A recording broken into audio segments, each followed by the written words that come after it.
fury, one of the largest, most complex, most overwhelming military offensives the world has ever seen. Nobody's seen anything like it. We have hit hundreds of targets in Iran, including over the past 36 hours. The United States and its partners have launched Operation Epic Fury, one of the largest, most complex, most overwhelming military offensives the world has ever seen. Nobody's seen anything like it. We have hit hundreds of targets in Iran, including Revolutionary Guard facilities, Iranian air defense systems. Just now, it was announced that we knocked out 9 ships plus their naval building, all in a matter of literally minutes. Iran's formerly supreme leader, Ayatollah Khamenei, is dead.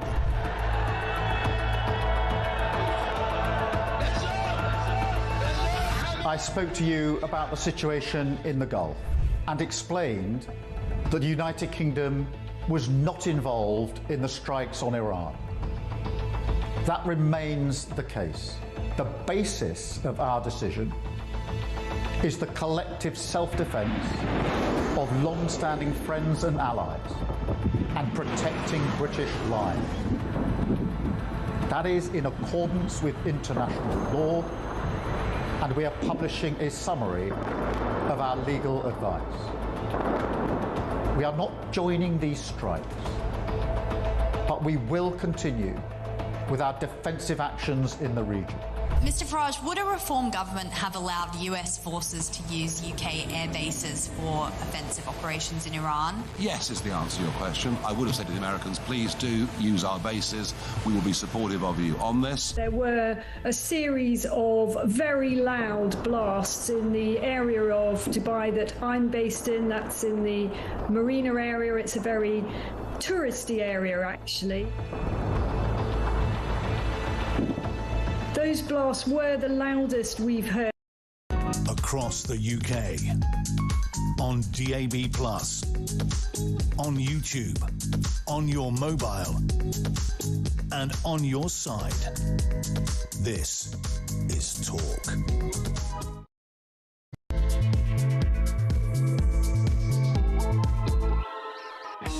Hello and good morning to you. Now, normally, it's hard to get excited about local elections, isn't it? But I think you might be a little bit excited about what's going on today. Either you might be excited in a negative way, might have nervous energy, or you might feel triumphant. Either way, I think it's become very clear, as spelled out really in the first time that we get to have a look at empirical evidence and how much polling for the past year, if not 2 years, is going to come to fruition. And I think it seems that Reform are on track for what appears to be a bit of a political revolution. And it's not just the fact that Reform are doing so well. The Green Party are making significant gains, but perhaps not as much as they hoped, although some of their big targets are yet to come up. But when you look at the legacy parties, it's very clear what's happening. The political sands are shifting from the old into the new.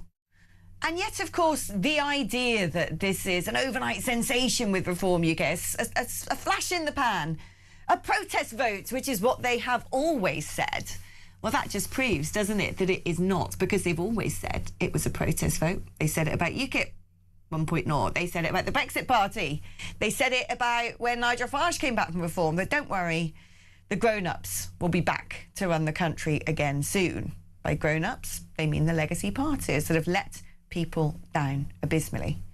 This wasn't a year in the making, Reform's success. Arguably, this has been 3 decades in the making. Because there's one man, one politician today who, when it comes to the most popular narratives, the concerns on the doorstep, can honestly say, I've never changed my stance and I've never altered my opinion. I said these things when it was unpopular to do so. I pointed out these issues when nobody else seemed to be able to see them. And here we are today with voters saying, Not really sure this left-wing medicine is what the country needs, and yet that is why the Labour Party have done so abysmally. But those fools on the back benches seem to think that if Sir Keir Starmer only went even more left-wing, he could save the party's skin. I'm sorry, they're looking underneath the wrong stone. Anyway, let us get on with mopping up the results as they come in. I'm pleased to say, initially, I am joined by the brilliant Darren Grimes, who's a councillor up there in beautiful Durham. How are you doing, Darren? Oh, I'm having quite the morning, Alex, as you can imagine.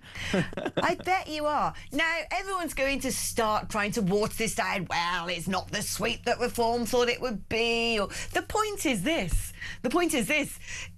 Whatever anyone thinks and who they vote for, looking at these votes in front of me on the screen, that is the first time we've ever seen anything like that in everybody's lifetimes. Everybody's lifetimes. The fact that the number one party, so far with the most declared seats, is a colour that frankly wasn't even on the political spectrum until 2019, says everything, doesn't it? This is a revolutionary moment.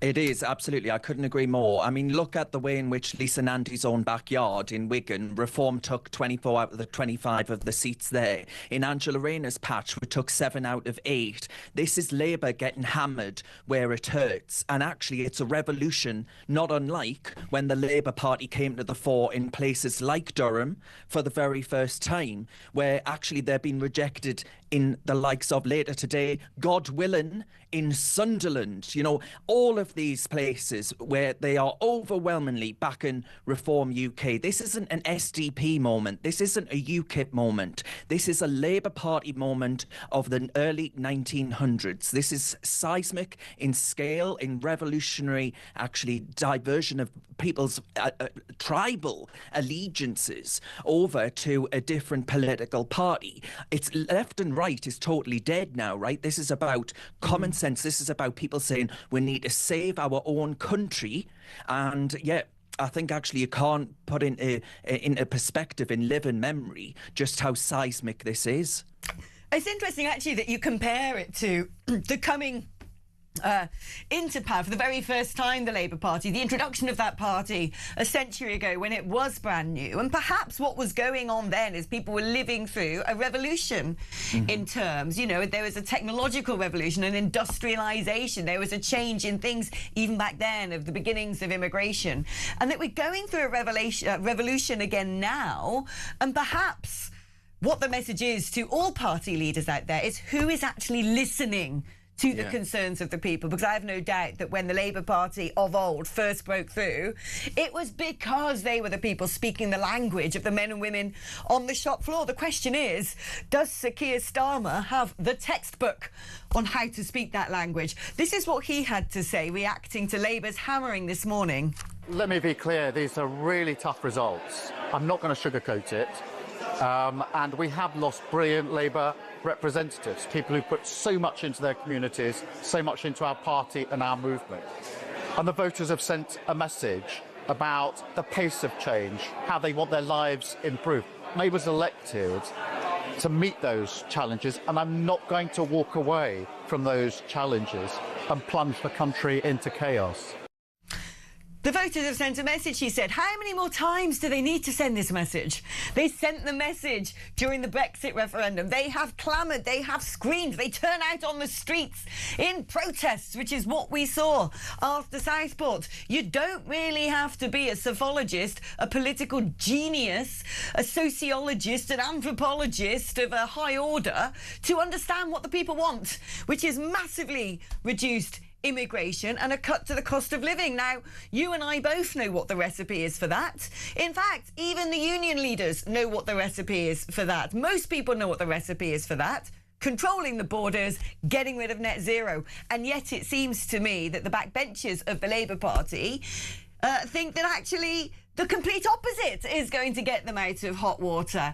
What do you think is going to happen now? I mean, it's not your concern, so to speak, about Starmer's fate, but when it comes to the recipe for the country, what if Starmer does get it? What if he does start moving in that direction? What if he does talk about drilling in the North Sea? What if he does actually manage to stop boats and start deportations? Would that mean reform is toast? If all of that happens, Alex, I will quite happily streak through the News UK studio totally starkers, because I can guarantee you everything that I own, everything I hold dear in this world, that will not happen. You know, Keir Starmer, they sort of dismissed it as a national issue taking place in a local election. But actually, no, we fought it on our local record, and it was a strong local record, savings of over 700 million across all of our councils. The facts of the matter are with us here, that it's not a protest movement, that this is a national movement. And that all matters. I think actually the Labour Party response will be to double down, Alex. I think that actually on benefits reform, welfare expenditure being about what we take in as far as gross domestic product is concerned, that actually that's going to continue on steroids. You will never see welfare reform under this Labour government. He tried it once, he couldn't do it. They're coming back for a second bite of the cherry. I bet you it'll fail again, because the answers are going to be to move in a more left-wing direction, probably in a more, dare I say, Angie Rayner direction. But actually, if Keir Starmer does stay, Alex, I'll be like the cat that got the cream, because he is the best spokesperson for Reform UK and against the Labour Party that we've ever seen. He doesn't represent Britain. He doesn't represent work in Britain. He doesn't represent ordinary families who are just crying out for help and support right now. He doesn't get it. In fact, he has utter contempt for everything that we hold dear. He was architect of the second referendum campaign, and he has continued to betray us as Prime Minister. Ultimately, the change that they promised was a grand deceit. And the sooner that they are out of office and we are in it, well, God, I can't wait for that day. I don't know about you. Is there not a difficulty here, though, facing reform? But actually, we've seen polling, we've seen promises, and we have seen delivery in the first lot of local elections, now built upon in these local elections. And as you well know, reform now controls certain councils. And so people are going to be able to see what they do in positions of leadership. And it's not the difficulty that a lot of the things that are concerning people, such as mass migration, such as cost of living, it's very difficult for people at local level to control those things. So much is imposed from the top down. And so is there a risk that people will look at a reform record in office through a local government perspective and say, well, nothing seems to have changed?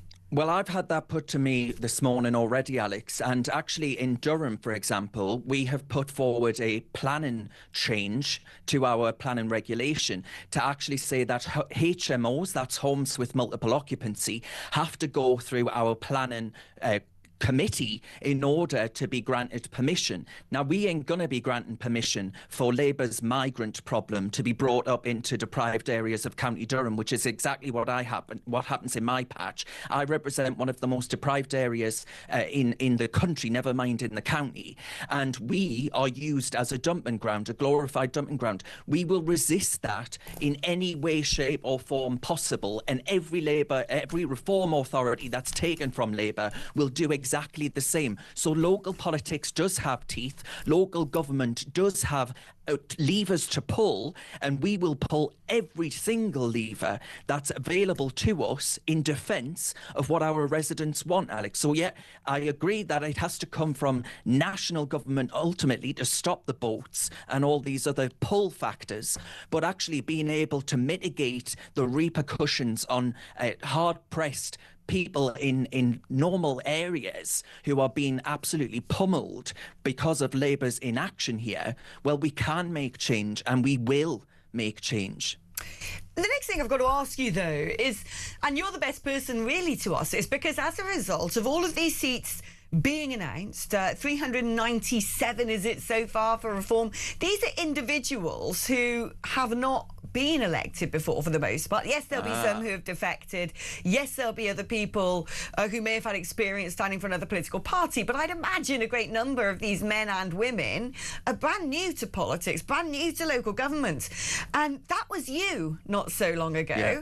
How hard is it when you've not done it before, when you've not got that experience, and you don't necessarily have an experienced team around you, that you're all relatively new together, all wet behind the ears?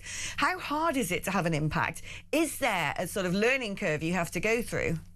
Well, I think actually I am grateful, intensely grateful actually, that I did go into it without any experience and that most of our team did the same thing. There were only 4 of us who had been elected before in Durham. Now, what that meant was that we come into it with fresh thinking, that we look at the priorities we want to deliver. That's getting rid of the net zero. It's protecting our communities from migrant HMOs. All of these issues that you come at with fresh eyes and you say, how do we actually get solutions? You're not in the quagmire of the sort of drummed down by the civil service, that is the officer class. You come into things thinking, how can we actually deliver the prospectus that we were actually voted in on? You know, Kent cut 67 million in the first 6 months. I don't think that would have happened with the legacy parties. We renegotiated an incinerator contract and saved 73 million, not just for Durham, but millions for other parts of the northeast of England as well. You come into things, Alex, you look at the contracts, you see things for the first time with fresh eyes, and that actually allows you to say, how do we deliver in different ways, in the ways in which the uni party, who, you know, if you vote blue or vote red, you basically got the same prospectus. You definitely ain't going to get that with Reform UK. So I say bring on that inexperience, because it actually allows you to go into these things as your residents want you to, which is to cut the waste, keep the taxes low, protect frontline services and deliver for them in their local areas. Talking about being new to things, what about the party apparatus? Because Nigel Farage, who I think is very good at reading the political tea leaves, I've known him for 20 years, and he makes predictions in advance of everybody else that seem a bit wild, and then all too often they come to pass. And he suggested at your national conference last year that he thinks the general election could come as soon as 2027. That actually, with all this clamouring for Sir Keir Starmer to be replaced, if successful, we could end up with a very early shock to the markets and shock to our already fragile economy. If it comes to pass that there is an early general election, has reform built out? And has it got depth and has it got breadth enough to handle that when you go into HQ, when you look at branches being set up around the country? Because this is still, in comparative terms, an extremely nascent political project. There's been a lot to do and not much time to do it in. Do you think you guys are on track? Yeah, look, we have been building every single month, Alex. There is something different. You know, I was elected to the party board by our members, and I see at every board meeting the way in which actually the professionalisation of the party is moving apace. You know, whether that be doing media training with candidates, whether that be building the actual local government machinery that's necessary to actually maintain and run these local authorities that we are winning in large number, and actually being able to build up to that general election prospectus too. It's changing every single month, and actually the actual membership base that we are building to, that helps actually maintain and build upon the structures that we have right now. It's a totally different beast from, you know, some absolutely beautiful former MEP back in the Brexit party days, Alex, of old. It's a totally different beast now from what you remember it being, and actually that's happened apace. It continues apace. So I do think we'll be ready, because you know what, Alex? We damn well have to be ready. This country needs reform in every way, shape and form. And you're right about Nigel Farage. You know, he's been doing this. He hates it when I say this, actually, but he's been doing this since I was born, right? Since I was put on this planet, he's been doing this. And he has been right on all of the big decisions. He has been right on the core principles of where we need to be and where the British public are. Reform UK, we're delivering where we actually govern. We'll continue doing that, and we're building up that central machine in a really quite incredible way at incredible speed. You know, the Spectator just commented this morning saying that actually it shows how Reform are doing this in unprecedented circumstances, where it actually makes the SDP back in the 1980s look like, you know, small fry. Fascinating things. Of course, I remember UKIP of old as well as the Brexit Party. Indeed, yes, indeed. Shows my age. I think when I first met Nigel, he was the age I am now. That's about 20 years ago. Staggering. It's all gone by in a flash. Stay where you are, Darren. Let's bring in a caller. And this is Daniel in Epsom. Good morning, Daniel. How you doing? I'm full of hope. Oh, wow. I'm okay. You know, I'm good. Glad to hear you're so pucker. Can I guess as to why might you be a Reform voter? Oh, I think I am a reform voter, and I am absolutely filled with joy and full of hope that they'll win the next general election and rescue the people from this awful socialist government who seem to be diametrically opposed to everything that the British majority want. I can't understand that. I just can't understand how they ever got in power. I think it's because people just didn't vote for the Conservatives, if I'm honest with you. But so have you got full hope then that this is now the pathway to success? That this is the 11th hour, the prayer has been answered, and that actually the country can get back on the right tracks? Because we've still got that Labour government, and potentially are still going to have that Labour government through until 2029. Yeah, I mean, we might have to put up with it for longer than we'd like, but I think they're probably going to veer to the left. They have to, because they're backbenchers. They can't do anything. They're stifled at every turn. They can't make welfare and benefits. They can't lower it because their backbenchers won't let them. They're hamstrung. So if they move to the left, we've got more economic disorder, more mass immigration. I mean, you've got people walking into shops freely, just stealing. They've got immigrants raping and sexually assaulting women and attacking people. This has to end. Something has to stop this. This can't carry on. Let's bring Darren back into this, because I'm squinting. I need to put my bins on, actually. Squinting at the screens to see what the sort of cumulative figure of seats is right now. And when we look at changing results, we tend to look at gains and losses, don't we? That someone's up this amount or down this amount. But when you look at in terms of actual seats gained, what is quite startling, what is quite stark, and we are, not even, well, we're about a third of the way through at this stage. What is quite interesting is Reform 397, then thereafter Conservatives 257, Labour 253, Lib Dems 249. Now, Reform have got a march on. They have got more seats than other people. But if you look at those other parties, Green at present only on 51, well, then they're very neck and neck. And so in the real terms of things, in the real terms of seats, yes, the Conservatives have lost a lot. Yes, the Labour Party have lost a lot. But we're looking at least from where I'm sitting right now, a sort of 3-4 horse race at the top. And so whilst we may be getting excited, Darren, we voters, journalists at this political revolution, the country's going to be looking at something going into the next general election it's not had to do before, which is essentially trying to get a square peg in a round hole. It's looking at having 2, 3, 4, sometimes even 5 parties vying against one another under first past the post. So it isn't necessarily in the back of the net, is it, Darren? Well, hang on, because, the gains that I was looking at, the Labour gains, you've got a square root of absolutely naff all earlier this morning when I was on air. But actually, the Reform gains, 1 in 3 council seats going to Reform, that's a sign that actually we are a truly national party. We are here to stay. We've got, obviously, elections in Wales, in Scotland. It's all up for grabs, and it's all going to change the picture very, very quickly. But the message is clear, though, that Starmer's Labour is totally collapsing, and I'm surprised you need your glasses to see the number of Reform seats, Alex, because we're getting quite a number. Well, ultimately, the British people have had enough, like your previous caller there.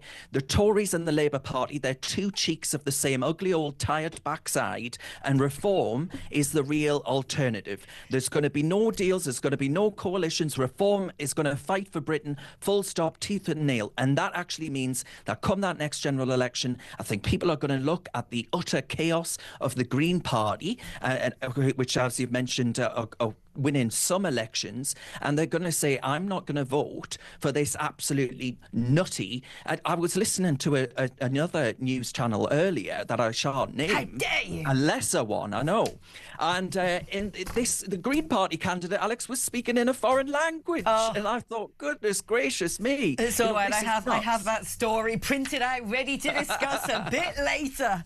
Darren, thank you so much. And go and have a lovely day. Enjoy that spring in your step, because the thing is, in politics, they never last very long. And I'll tell you what, ladies and gentlemen, that's just occurred to me here. We're yet to see counting and results coming from Wales. Now, Wales has changed the way they do their elections. Oh, that's right.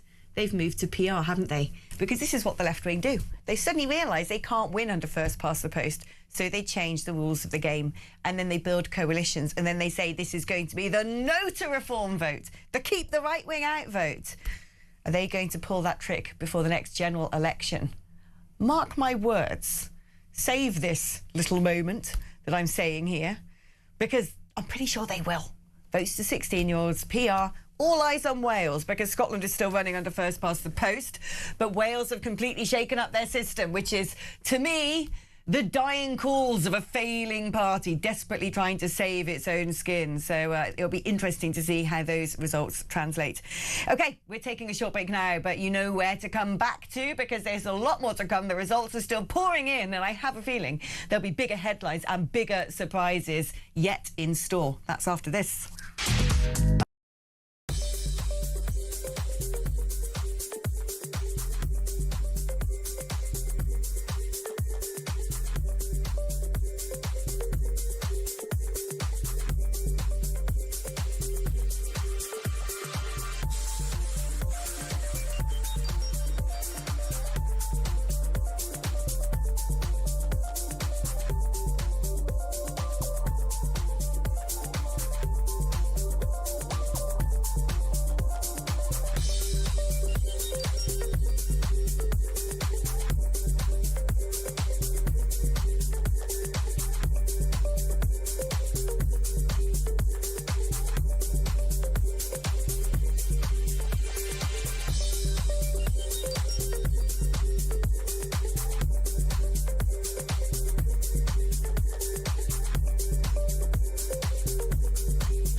Across the UK, on DAB+, on your smart speaker, on your smart TV, and on your side.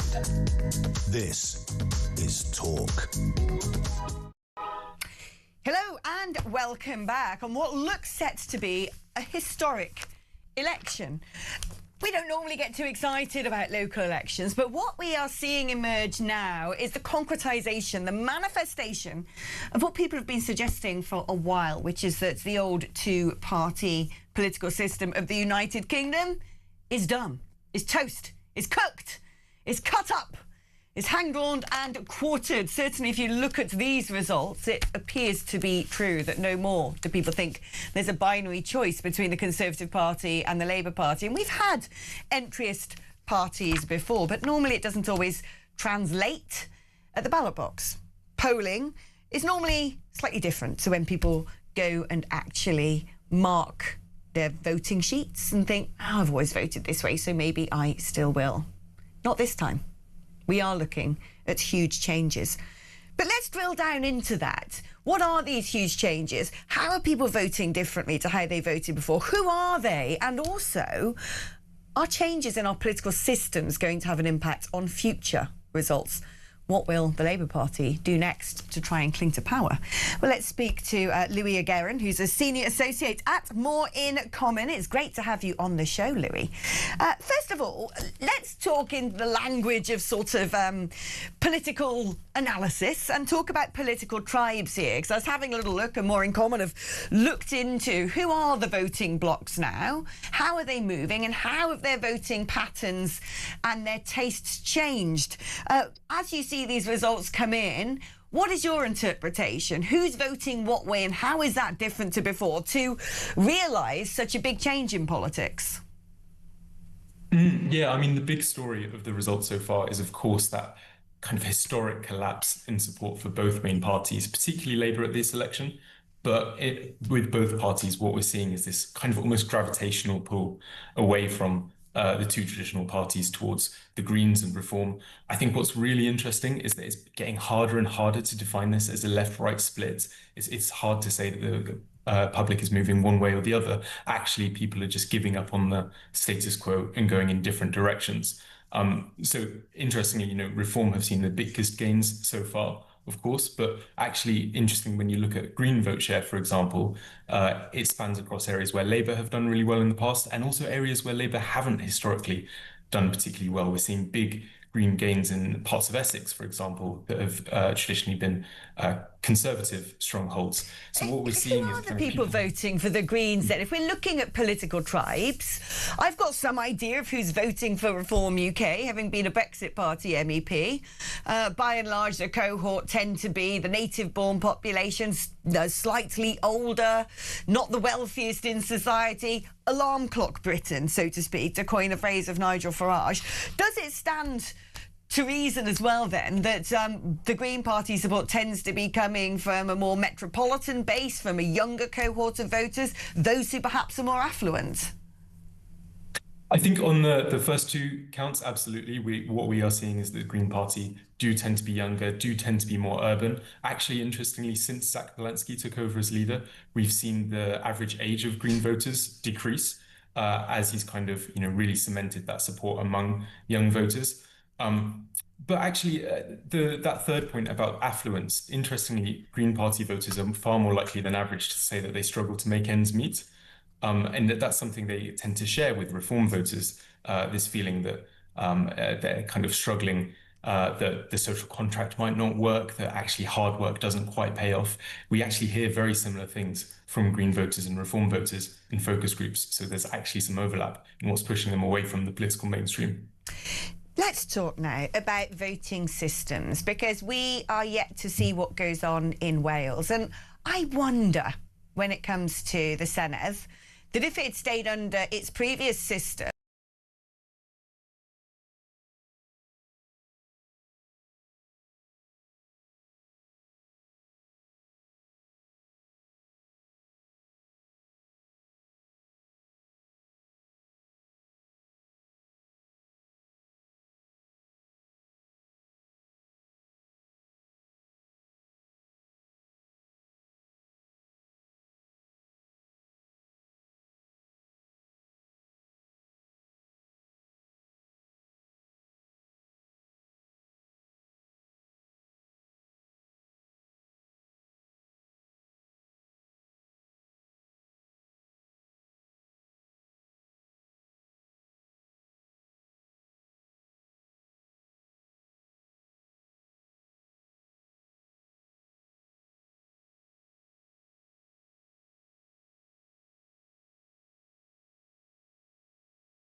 kind of teetering on the edge of a majority if there was a general election tomorrow. But because we have that first past the post system, very small changes in their vote share could either send them into, a supermajority or actually see them just falling short. Do you think that given that, Reform is sort of saying today we are the only truly national party, and I think in many respects that is borne out previously under Nigel Farage-led entities, he has had decent vote share, often, let's say, with the UKIP days, or even the Brexit Party days, coming third after Labour and the Conservatives. But the difficulty he faced under first past the post was that vote was quite well spread out around the country rather than being concentrated in certain areas. So could something like PR actually work in his favour?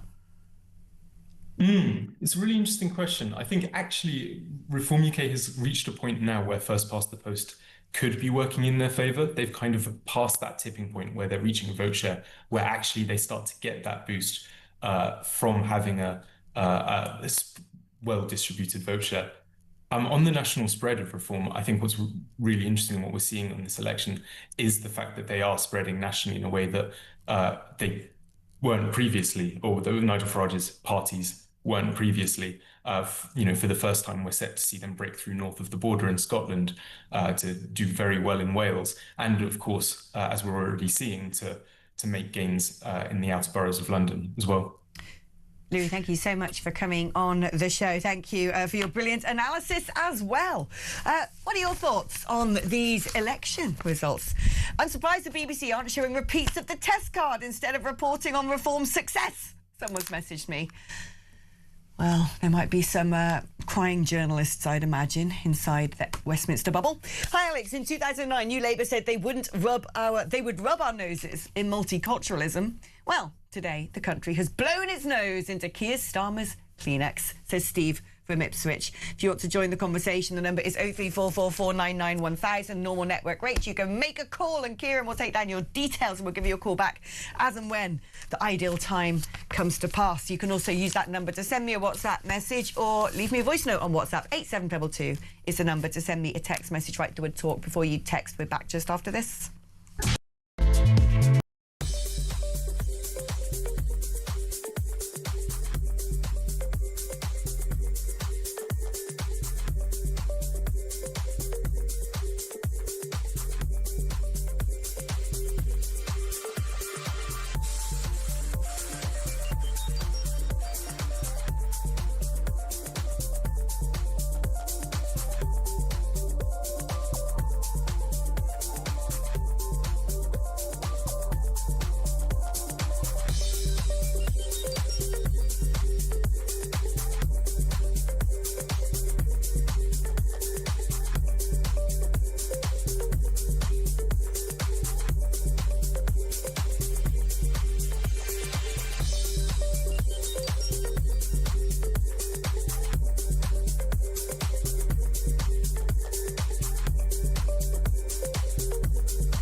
Across the UK, on DAB+, on YouTube, on your mobile, and on your side.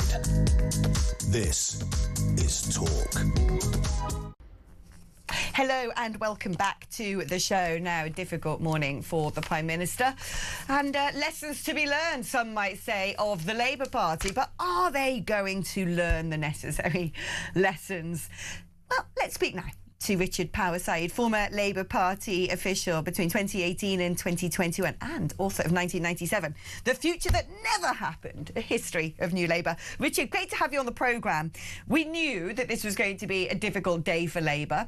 We knew that there were going to be extremely hard results for Sir Keir Starmer to swallow. We know that there's going to be a clamour to ask him to resign. But the main thing is, if we keep saying, and this is what Starmer said himself earlier, essentially, that the voters have sent a clear message, well, have they not been doing this for essentially the last decade? And why is it that the Labour Party hasn't understood what that message is, which is significantly reduce immigration and do whatever it takes to cut the cost of living?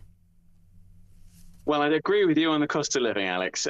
You know what? I think there are most people would agree that there are very different bits of different parties, right? And there are bits of the Labour Party that aren't willing to be bold on the cost of living, and there are bits of the Labour Party that are. And of course, that puts them, in contrast to the Tories and Reform, where everybody in those parties just wants to back the billionaires and ensure they don't have to pay their taxes.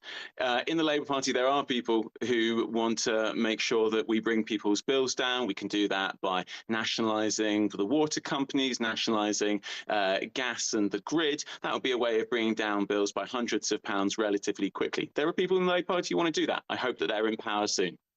The problem is with nationalising things is in the very, very, very long term, it might make common sense. I'd be all for it. It costs billions. You have to buy out the shareholders, the foreign investors. I mean, it's unfortunately, it's very hard to put something like that into place. But on the doorstep, surely you're looking at these results, and particularly the old Labour heartlands. And the Green Party are doing well, definitely taking votes off the Labour Party. But they're also picking up gains in areas which aren't necessarily Labour areas. Where you are hemorrhaging the most support, I would suggest, is to Reform. And surely for them on the doorstep, what people are asking for are the sort of things that aren't in the Labour Party's DNA, the sort of things that I said earlier, in terms of a lot of people might go, well, look, net zero might be nice to have, but it can't be done right now. And similarly, people want to see radical changes in their communities, reversing some of the effects of mass immigration. And yet, the problem is that for Sir Keir Starmer, the Labour backbenchers are going to ask him to go even more down the direction of the left wing of the party, which I think the voters have been saying for a long time now, that is not what we want. To be honest, Alex, I don't think that the polling bears out what you're describing. I think you're describing what you'd like it to show you. If you look at actually what people who either might vote Labour or did vote Labour at the last election say are their priorities, it's absolutely the cost of living. It's not immigration. When you look at their views on net zero, they're absolutely in agreement with the government. The way that we get ourselves off the fossil fuel roller coaster is by making sure that we're producing as much clean energy as possible in this country. We can't do it tomorrow, but we can be bold and ambitious on it. Or alternatively, we can carry on being dependent on the oil and gas that people like Putin and Donald Trump control the price of. It's a really simple even some of even some union leaders have turned around and said, come on, mate, you've got to drill the North Sea. We're becoming enslaved to Norway for the same fossil fuel from the same bit of the ocean that we could have access to ourselves. And you say it might be the things that I want to see, but for more positions, I'm looking right now at the number of seats for each party, and, well, it's Reform. It's all largely, the big shift politically is going to Nigel Farage, and everyone knows what he stands for. So why would you think that not sort of looking at that, thinking those are the voters we need to win back is not the solution? Everyone does know what Nigel Farage stands for, and the majority of people in this country think it's a load of nonsense. He stands for protecting the billionaires who give him 5 million quid secret donations, and he doesn't tell anybody about them because he doesn't think he has to. He thinks he's above that. That was for security, though, wasn't it? Oh, yeah. That was for security. 5 million quid for security, and he didn't tell anybody about it. That really makes sense, you know, he had his state security taken off him. So what, do you just want him to get attacked? Is that fine? After assassination attempts on Donald Trump? I want him to tell us when he receives 5 million quid donations from billionaires whose interests he's defending. Yeah, that's what people see, and they're like, oh, that smells like corruption. I mean, clearly, that might smell like, you know, again, I'll sort of put back to you what you said to me. I don't think the voters out there, judging by the seat gains, are looking at that and actually being as exercised about it as you might hope. Well, you say seat gains. Let's look at what actually matters, right? Which is vote share. Looks like Reform's going to seriously underperform, getting something like 26%. in the places where the local elections are happening. But Richard, if the Labour Party were getting 26% right now, you'd be popping champagne corks, wouldn't you? Okay, I will. I'll take that one on the chin, Alex. But you know what? I accept that Labour's doing badly right now because they're not doing everything that they possibly could to help people on the cost of living. The vast majority of people in this country, the vast majority, are never going to vote for reform because they know that Nigel Farage is interested in protecting the interests of the super rich, not people like us. And what do you think needs to happen? Does there need to be change at the top? Will changing the leader of the Labour Party bring with it a reprieve, bring with it solutions, or do you think the general public are just sick to death of musical chairs in number 10? Well, the public don't love anything that happens in Westminster, so they're not going to be particularly impressed by whatever comes next. What they will hope for is that whoever's in charge over the next few years is somebody who's willing to be really bold on the cost of living. As you know, I'm quite a fan of Andy Burnham. I think he's somebody who has consistently shown that when it comes to building council houses, using the power of the state to do things like nationalise buses and bring down people's bills, somebody who's willing to take on vested interests and demand higher taxes for the super rich. That is exactly the kind of person who's going to fight for our interests over the next couple of years when, let's be honest about it, between Donald Trump and the Ayatollah and Vladimir Putin and Xi Jinping, we've got a lot of big pressures on this country. We need somebody who's going to stand up for us and stand up to them. And I think that's Andy Burnham. I'm glad that you've at least sort of marked your own paper there in terms of who you'd like to see in power. It's good to get that clarity and that confidence from somebody. Richard, thank you ever so much. We always appreciate having you on the show. Couple of messages now, because that's just sort of out the corner of my eye looking at what you guys have been saying. Kevin Southampton says, after today, the real work starts. But this is a great base to start from. People have had a gutful of the same old too, and a new sheriff is in town, and they know it. People asking me a lot about what is going on in Wales, people suggesting that certain voting slips have not been sent out, that ballot papers have been given to the voters with a QR code. I'm afraid I don't know. I'm not voting in Wales, so I've not had eyes on things happening there, but I'm definitely very interested in seeing the results in Wales for the exact reason I was saying earlier. Okay, as somebody who's been in politics for a good 2 decades, I know when they're gerrymandering, I know when they're moving the goalposts, and it is very important to keep an eye on how this PR plays out in the Senedd, because if that works in the favour of the Labour Party, who get to stay in government, albeit propping up Plaid Cymru, I think you know what will happen next in Westminster. Mark my words. That is why these results are so important. You've got to stay alive. You've got to be very clear-eyed on these things, because they will be trying to come up with their strategy to not let their greasy little hands slip off the levers of power. OK, we're going to be taking a short break now. Then when we come back, we're going to be speaking with Alex Wilson, Reform UK's London Assembly member, because guess what? Reform have done the unthinkable. They actually now run a council in London. Who'd have thunk? We're discussing that after this.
Across the UK, on DAB+, on YouTube, on your mobile, and on your side.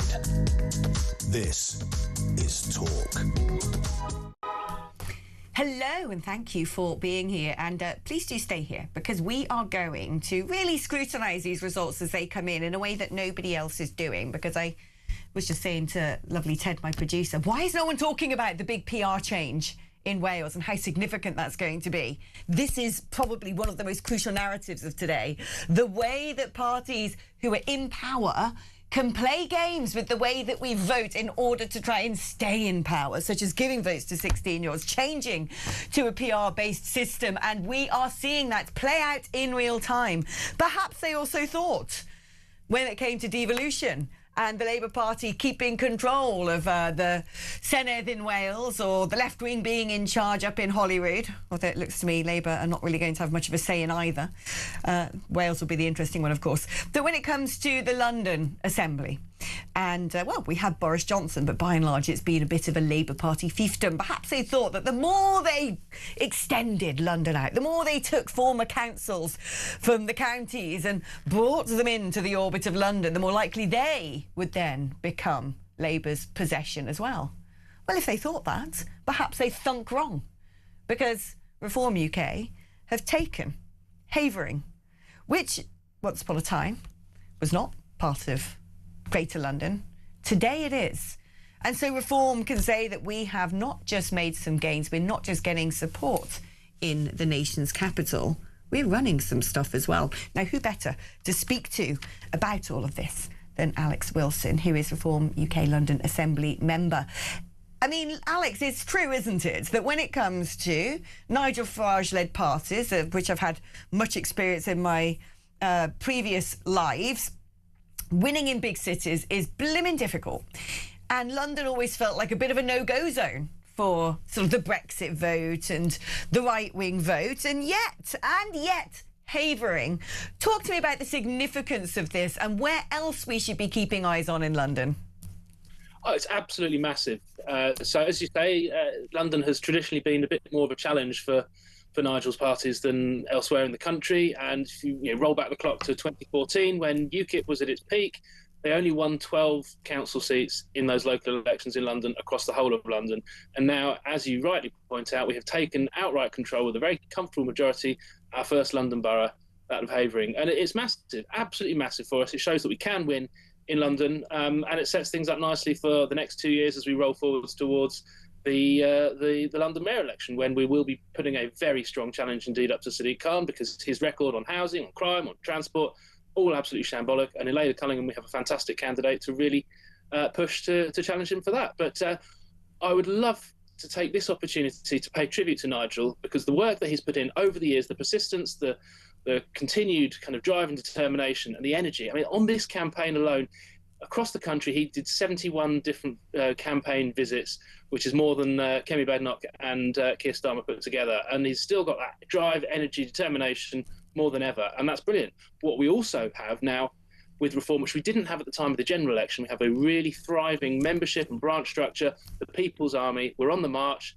And that's true in London just as it is everywhere else. Talk to me about the sort of multi-layers of governance we have in this country, or bureaucracy as some people might regard it, because Reform now get to sort of, roll their sleeves up and show Londoners what they can do in Havering. But how much independence, how much authority do they have when it comes to conducting their own affairs? Or how much is still steered, rather, from the top, from, let's say, the London Assembly, which remains under Labour control? Yeah, well, the London boroughs do have quite a lot of autonomy over things like social services, education, refuse collection, and a lot of highways matters as well, and some planning powers. But there is that overarching body above, the Greater London Authority, which unfortunately the Assembly itself doesn't have much power or decision making. It's really all concentrated in the hands of the Mayor, Sadiq Khan. If he wants something to happen, it happens. If he doesn't want something to happen, the rest of us can ask questions, but actually he'll just get his own way. And there's a lot of kind of mistrust of this Mayor for good reason, because his record is so shambolic. The fact he's closing police station front counters at a time when people are feeling more unsafe than ever. And that's why you're seeing a backlash. And it started in Havering. It will continue elsewhere in Outer London as well. We've still got more results to come. We should get some good-sized groups in some other boroughs. And we'll see how those pan out today. But it's certainly about building that platform to really stand up to Sadiq, stand up to Labour, both nationally and in City Hall, and indeed in these boroughs that have been failing for too long. And in terms of being able to really exemplify those changes, the competencies that reform-led authorities may now have, how difficult is that going to be to communicate? Because as you said, if Sadiq Khan wants to continue shutting front desks at police stations, closing down where the police are present, if he's determined to march ahead with, pushing the narrative that London is some sort of asylum city or whatever it may be, how difficult then is it for the sort of little enclave of Havering to say, no, this isn't our fault, it's his fault? Well, it's a challenge, but it's also a huge opportunity. Having a control of a London borough shows, it's a shop window, if you like, it shows what reform-led councils can do, even in Greater London. And I know that my colleagues on that borough will be looking forward to seizing that opportunity with both hands and really show what we can do.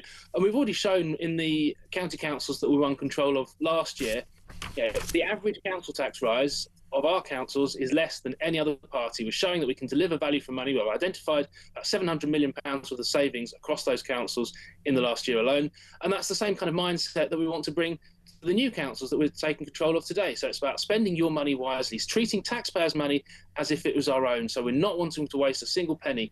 And that way we can keep tax down. And this is a good gain, a very important, significant result in Havering, the first ever London Council control for the party, but it did come from no overall control. When I'm looking at the London results so far, however, from Ealing to Hammersmith to Merton to Richmond to Sutton to Bexley to Kensington, Westminster and Wandsworth, well, reform don't really feature. Well, we polled very strongly across Bexley. We about 32% of the vote, and we were rather unfortunate by the way some of those votes are distributed. A lot of wards were very, very close margins of defeat, and that's annoying, it's unfortunate, but it still creates a good baseline level of support which we can take forward into future challenges, future elections. And there's other boroughs still to declare today where we're looking to do well, places like Bromley, Hillingdon. Got a very strong branch in Barnet. It'd be interesting to see if that can translate into some seats as well. So there's still a lot to play for. And I like to remind people that even though, as you said in the intro, London has traditionally been a kind of left-leaning city, more people voted Leave in the referendum in 2016 than voted for Sadiq Khan in any of the elections that he's been elected as mayor. So there is a groundswell of support there. We just need to keep working, keep finding it and bringing it out on the day. Alex, thank you ever so much for giving up your morning to come and speak to us. Right, what are your thoughts on these results? 0344 499 1000 is the number. Kieran will pick up your call and take down your details, and when we have a moment, we will give you a call back. It's your normal network rate. That's what I call good customer service. Hard to find, isn't it, in this day and age? You can also send me a WhatsApp on that number or leave me a voice note on that number. 87222 is the number. If you'd like to send a text message, remember to write the word talk before you text. Margaret in Birmingham says Labour are on the ropes, taking a right drubbing. Nigel and Reform are on the march to number 10, putting the great back into Great Britain. She's certainly happy. We have proportional representation in New Zealand. Bill English got 44% of the vote, but Ardern got in with the first coalition. Our economy went from rock star to rock bottom, says Dave in Taranga. Could that happen here? We'll discuss more just after this.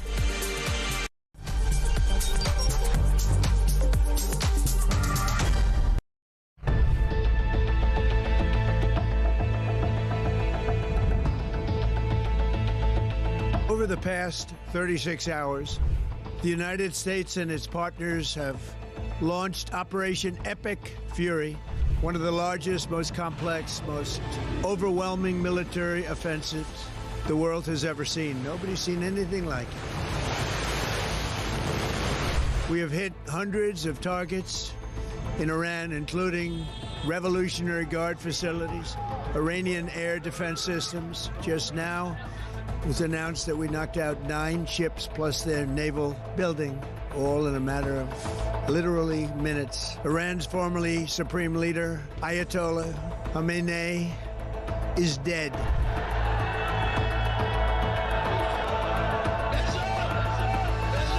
I spoke to you about the situation in the Gulf and explained that the United Kingdom was not involved in the strikes on Iran. That remains the case. The basis of our decision is the collective self-defence of long-standing friends and allies and protecting British lives. That is in accordance with international law, and we are publishing a summary of our legal advice. We are not joining these strikes, but we will continue with our defensive actions in the region. Mr Farage, would a reform government have allowed US forces to use UK air bases for offensive operations in Iran? Yes, is the answer to your question. I would have said to the Americans, please do use our bases. We will be supportive of you on this. There were a series of very loud blasts in the area of Dubai that I'm based in. That's in the Marina area. It's a very touristy area, actually. Those blasts were the loudest we've heard yet, but equally we are reassured that they are most likely the sound of interception by the UAE's quite sophisticated THAAD interception kit. That is the Terminal High Altitude Area Defence System.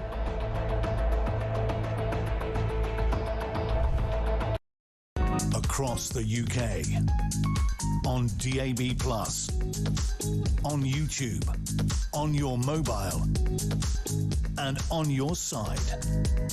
This is Talk.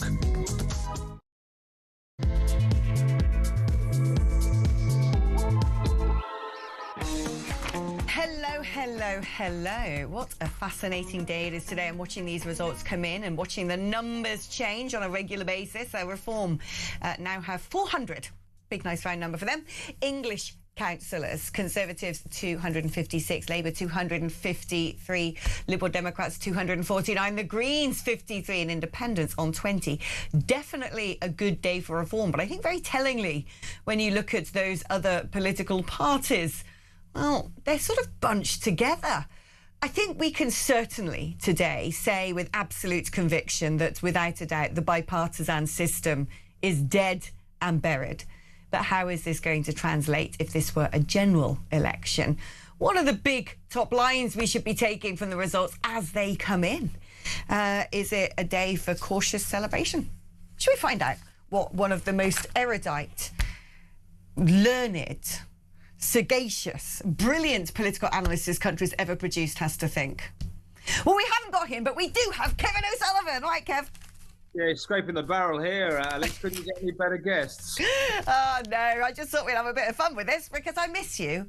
You know, this used to be, we'd have just been finishing our little slot before, wouldn't we?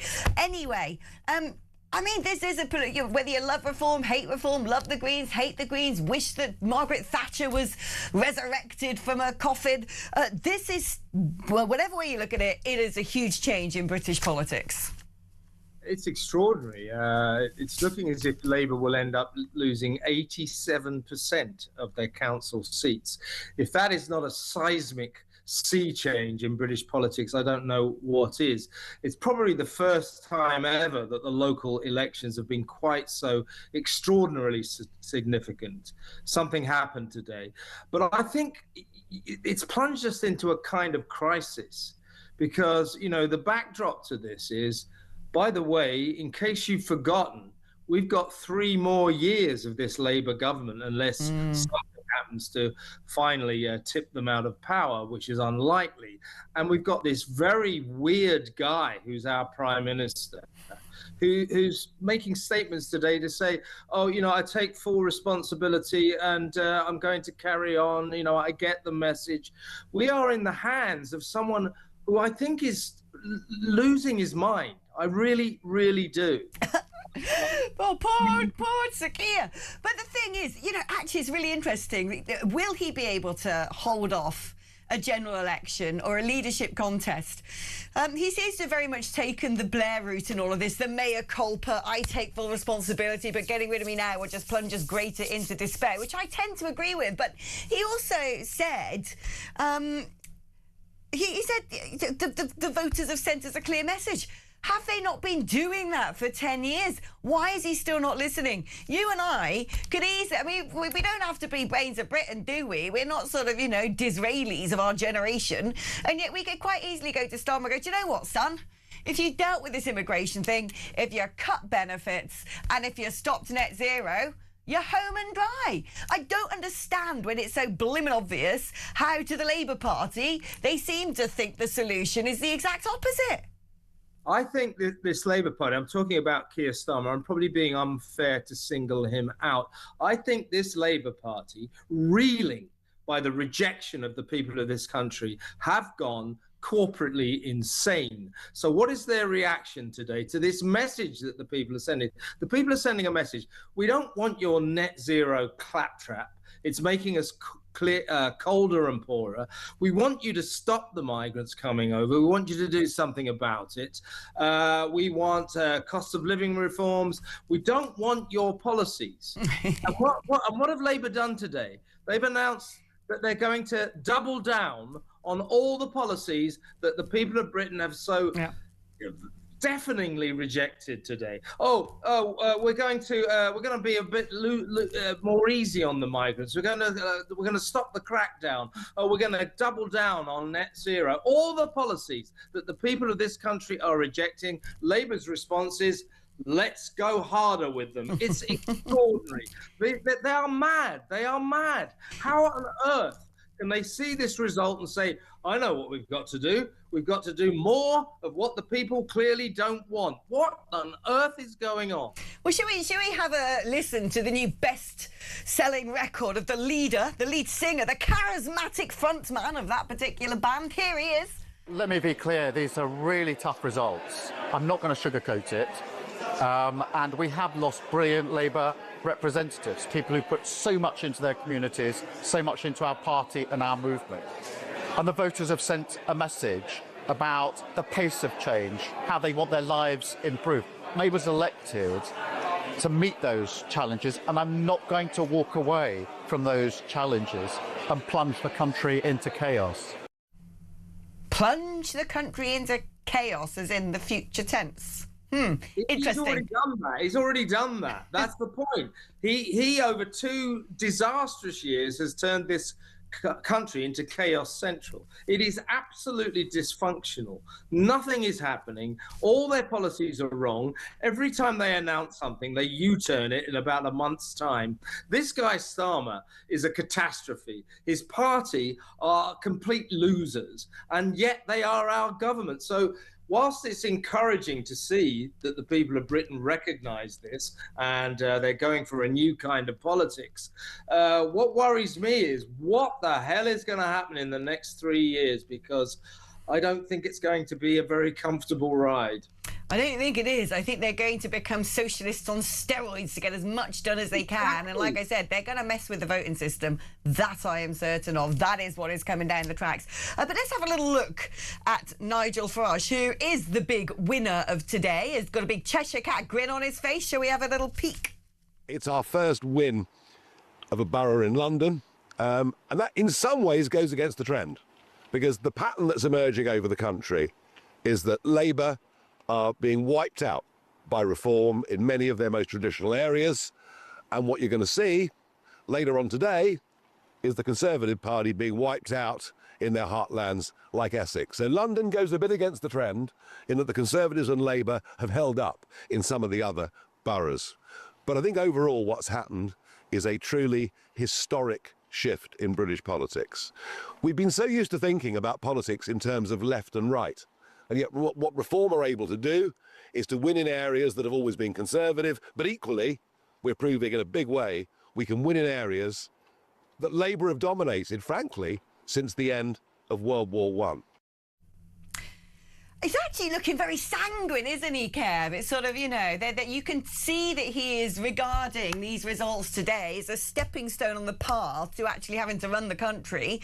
And what a huge responsibility to carry, to be at the forefront of the revolution that we're seeing take place. But let's talk about how the left will do everything they can to maintain a grip on power, because one thing that we know is they discard democracy when it no longer suits them. When the voters sent their clear message during Brexit, well, they didn't want to hear it, did they? And they did everything they could to reverse that result. And what we're seeing in Scotland is the franchise lowered to the age of 16. I wonder why. That was, of course, an SNP move. What we've seen in Wales, and we're yet to get the results out of the Senedd, is all of a sudden their operating system was first past the post with a regional top-up list done by proportional representation. And guess what? We're now probably looking at the Labour Party not being entirely booted out of power, because they may well be called upon to prop up a Plaid government. And how has that come to pass? Oh, you've got it right. They've changed the way we vote. How aware do we need to be of this sort of trick, and how likely do you think it is that this is exactly what they're going to be discussing in Labour Party HQ? They'll turn around and go that immigrants get the vote, 16-year-olds get the vote, and we move to PR because it's the right thing to do. Yeah, that's right. Always, it's the right thing to do. And what that always means is it's an incredibly morally wrong thing to do, but it's handy for the Labour Party. This is what socialists do in these circumstances. If democracy is not working for them, they confront democracy, they warp democracy, they change the rules to their advantage. It's actually disgusting. It's a disgusting spectacle. And of course, they're so stupid. You know, I've heard you often say, oh, you know, Keir Starmer's not stupid. I'm really beginning to think he absolutely is. I mean, when he said, these people, right, that they thought, right, let's lower the voting age to 16, because when we were 16, we were all communists, we were all left-wing. And of course, kids must be exactly the same as we were in the 1970s. Well, guess what? They're not. What is emerging about 16-year-old voters is quite a few of them will vote Reform. But interestingly, the bigger picture is a lot of them aren't going to bother to vote at all. People like Starmer have turned the younger generation into a generation of apathetic people who look at idiots like Starmer, look at this government and go, what is the point? We're not interested in this. So that manoeuvre by Labour is backfiring badly. But they were, as you say, Alex, they'll try all sorts of other techniques. I mean, this is the thing. The left are pretty good at creating super coalitions. The right don't like sharing. They're too bloody-minded and independent for their own good, aren't they? But the left-wing, when push comes to shove, they will form coalitions to keep another vote out. Like I said, democracy to them is entirely disposable if it means that they can still win. But where does that leave us with the thumb? Mr. Colgate Smile, friend of the Islamists, because they're not doing, I don't think, yet as well as people might have thought, thank goodness, but they're still doing incredibly well, and this represents something pretty scary as a development in British politics. And I would imagine that the Labour Party are looking at where some of these votes are going, to the Lib Dems, to the Greens, looking at the idea of moving around the voting system and going, look, we're just going to have to make them our bedfellows if we're going to be anywhere near power, which means that creature could well end up in cabinet. Well, there's no doubt about that. I mean, as you say, Labour will be completely indiscriminate who they'll do deals with if it gets them into power.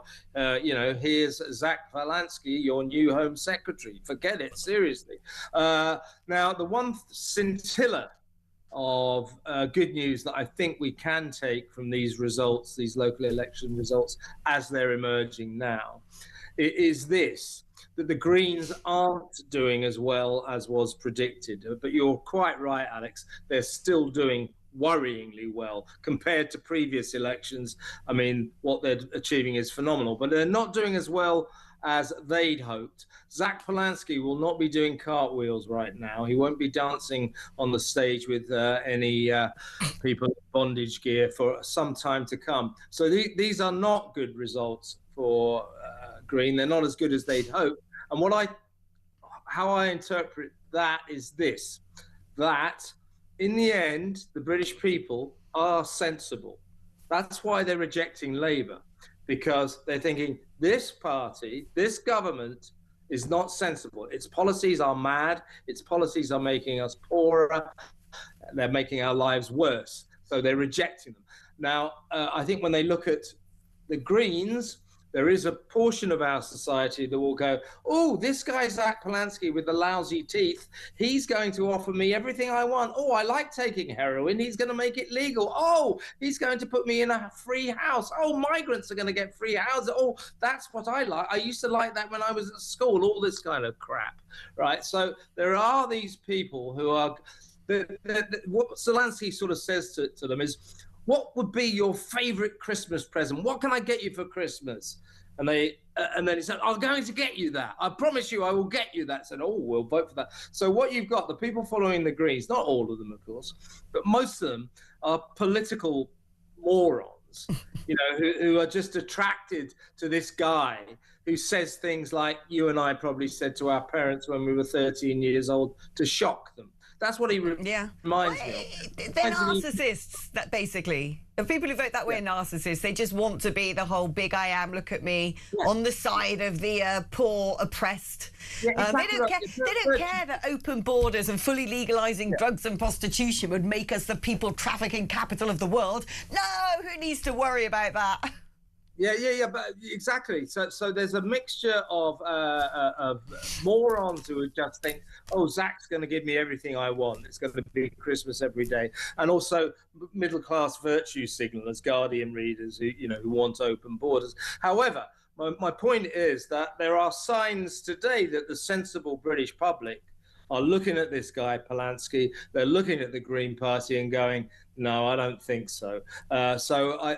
There's cause for optimism with the Green rise, because I think it may have peaked. But there's still a lot to worry about. The reason we have to worry about them, as you quite rightly say, is if we're not careful when we get to the general election, we could end up with a government formed of a mad mosaic, a coalition of chaos of Labour, the Lib Dems, the Greens, SNP, all the Gaza independents, and as you say, Labour won't hesitate to form that kind of a government if it keeps them in power, and that's why we must carry on worrying about Polanski, but maybe worry a little bit less about him than we did yesterday.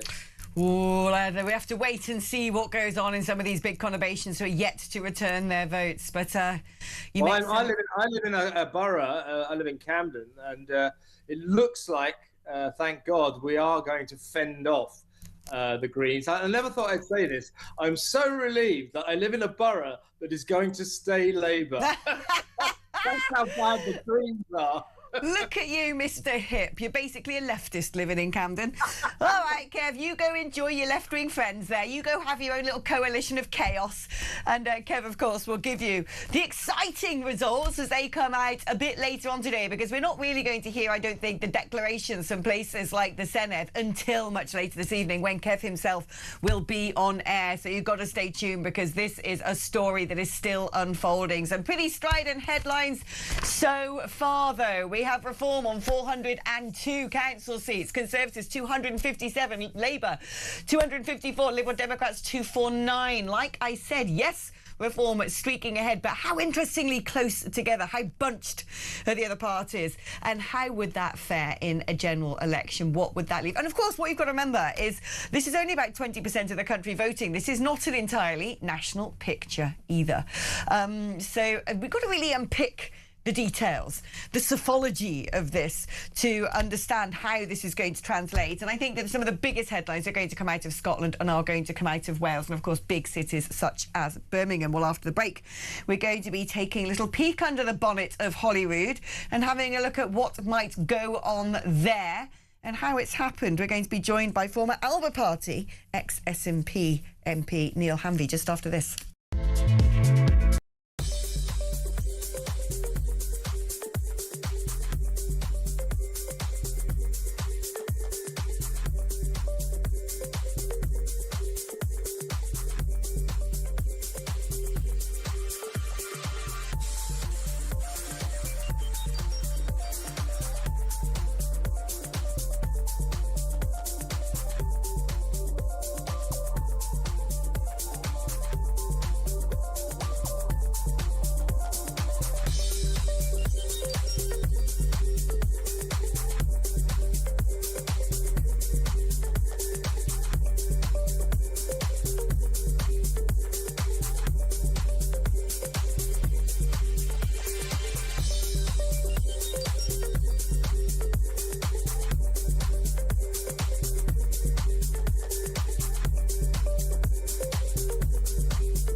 across the UK.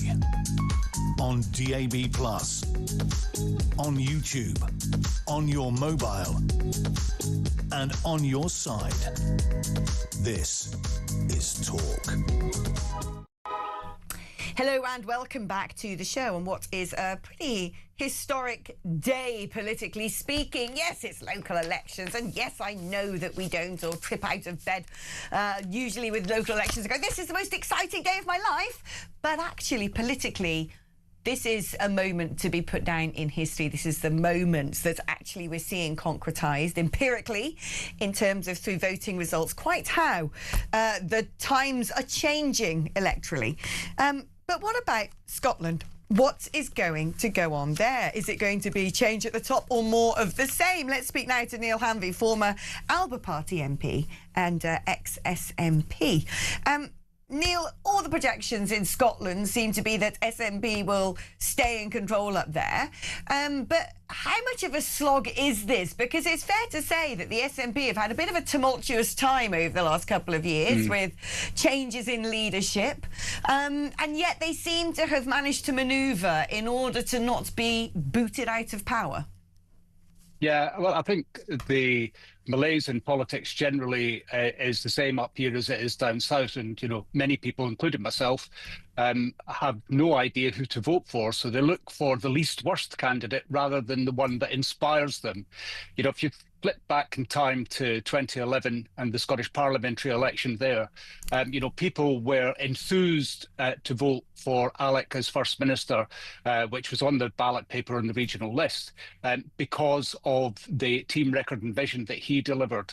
And of course, none of that's there now. We've had an independence referendum that did galvanise support significantly for the cause, although it didn't get over the line.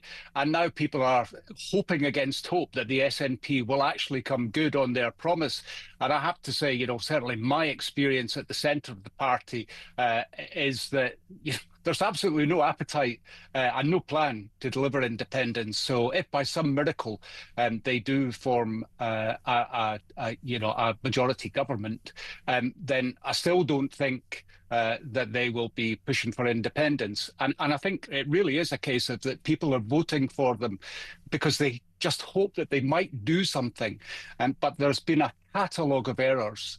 You know, if you contrast the Alex Salmond time of the SNP in government with the Nicola Sturgeon and beyond, you know, one was characterised by growth and optimism and confidence, and the second has just been, the second part has just been an absolutely increasing train wreck.